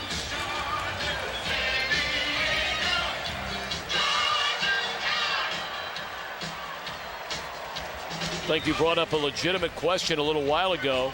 How good is this NFC East this year? I mean, let's face it, they're playing against the AFC West. And really outside of Denver and San Diego, I mean, if you can't get wins, you know, Kansas City and Oakland, and Philadelphia lost to Oakland this year. Yeah, and it's so up and down. You're exactly right. You feel good about yourself, but you got to look at who you're playing. And it really comes down to how we're going to do against the other teams in the division. And to try to get a grip around who's the best team in that division. We're past the conversation, are they the best division in the National Football League? They're not. Macho Harris from the 4, and he's out to the 34. Macho Harris with the kickoff return. Now, theoretically, we're still sitting on an 8-point spread, so touchdown, 2-point conversion. It is a 1-possession game with 23 seconds left. This one not over yet. No, clearly within the point spread. Obviously a bit of an uphill climb with 24 seconds, no timeouts. Donovan McNabb's ability to keep plays alive and wait till that last second to throw the ball is what they're going to have to count on here. Let's see if McNabb can pull off the miracle. Good start to it. Right at midfield, it's Deshaun Jackson. We could have, the key word there, time permitting, bonus coverage of Dallas getting shut out at Green Bay. But there's still 19 seconds left here. To 18 seconds. Make it 18. The difficulty here for Philadelphia, the throws almost have to stay to the outside because even a big completion to the inside is just going to gobble down too much clock.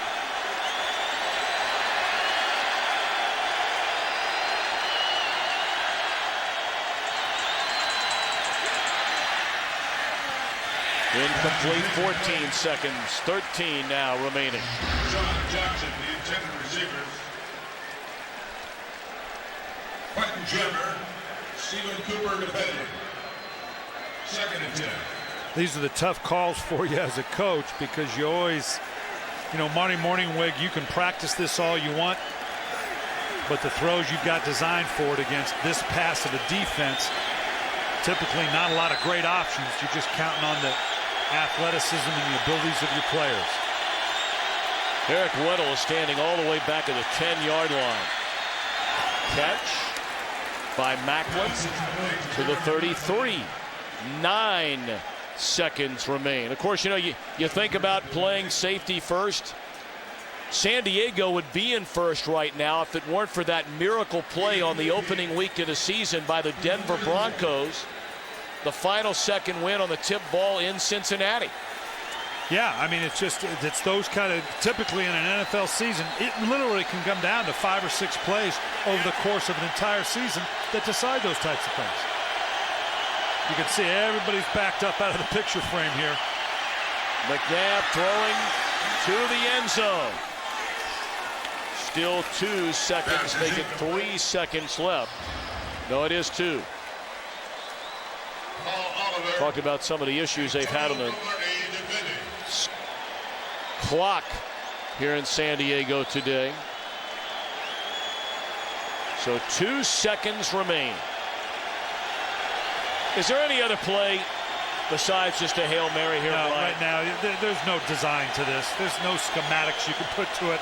I'm going to throw this up to my players and see if somebody can make a play. The odds are against you. Although you never know.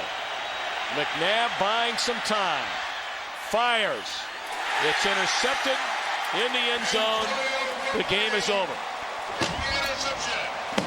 Antonio Cromartie, his second interception of the year. Chargers win it over the Eagles 31-23. The Chargers are tied with Denver atop the AFC West. We're back with more in a moment.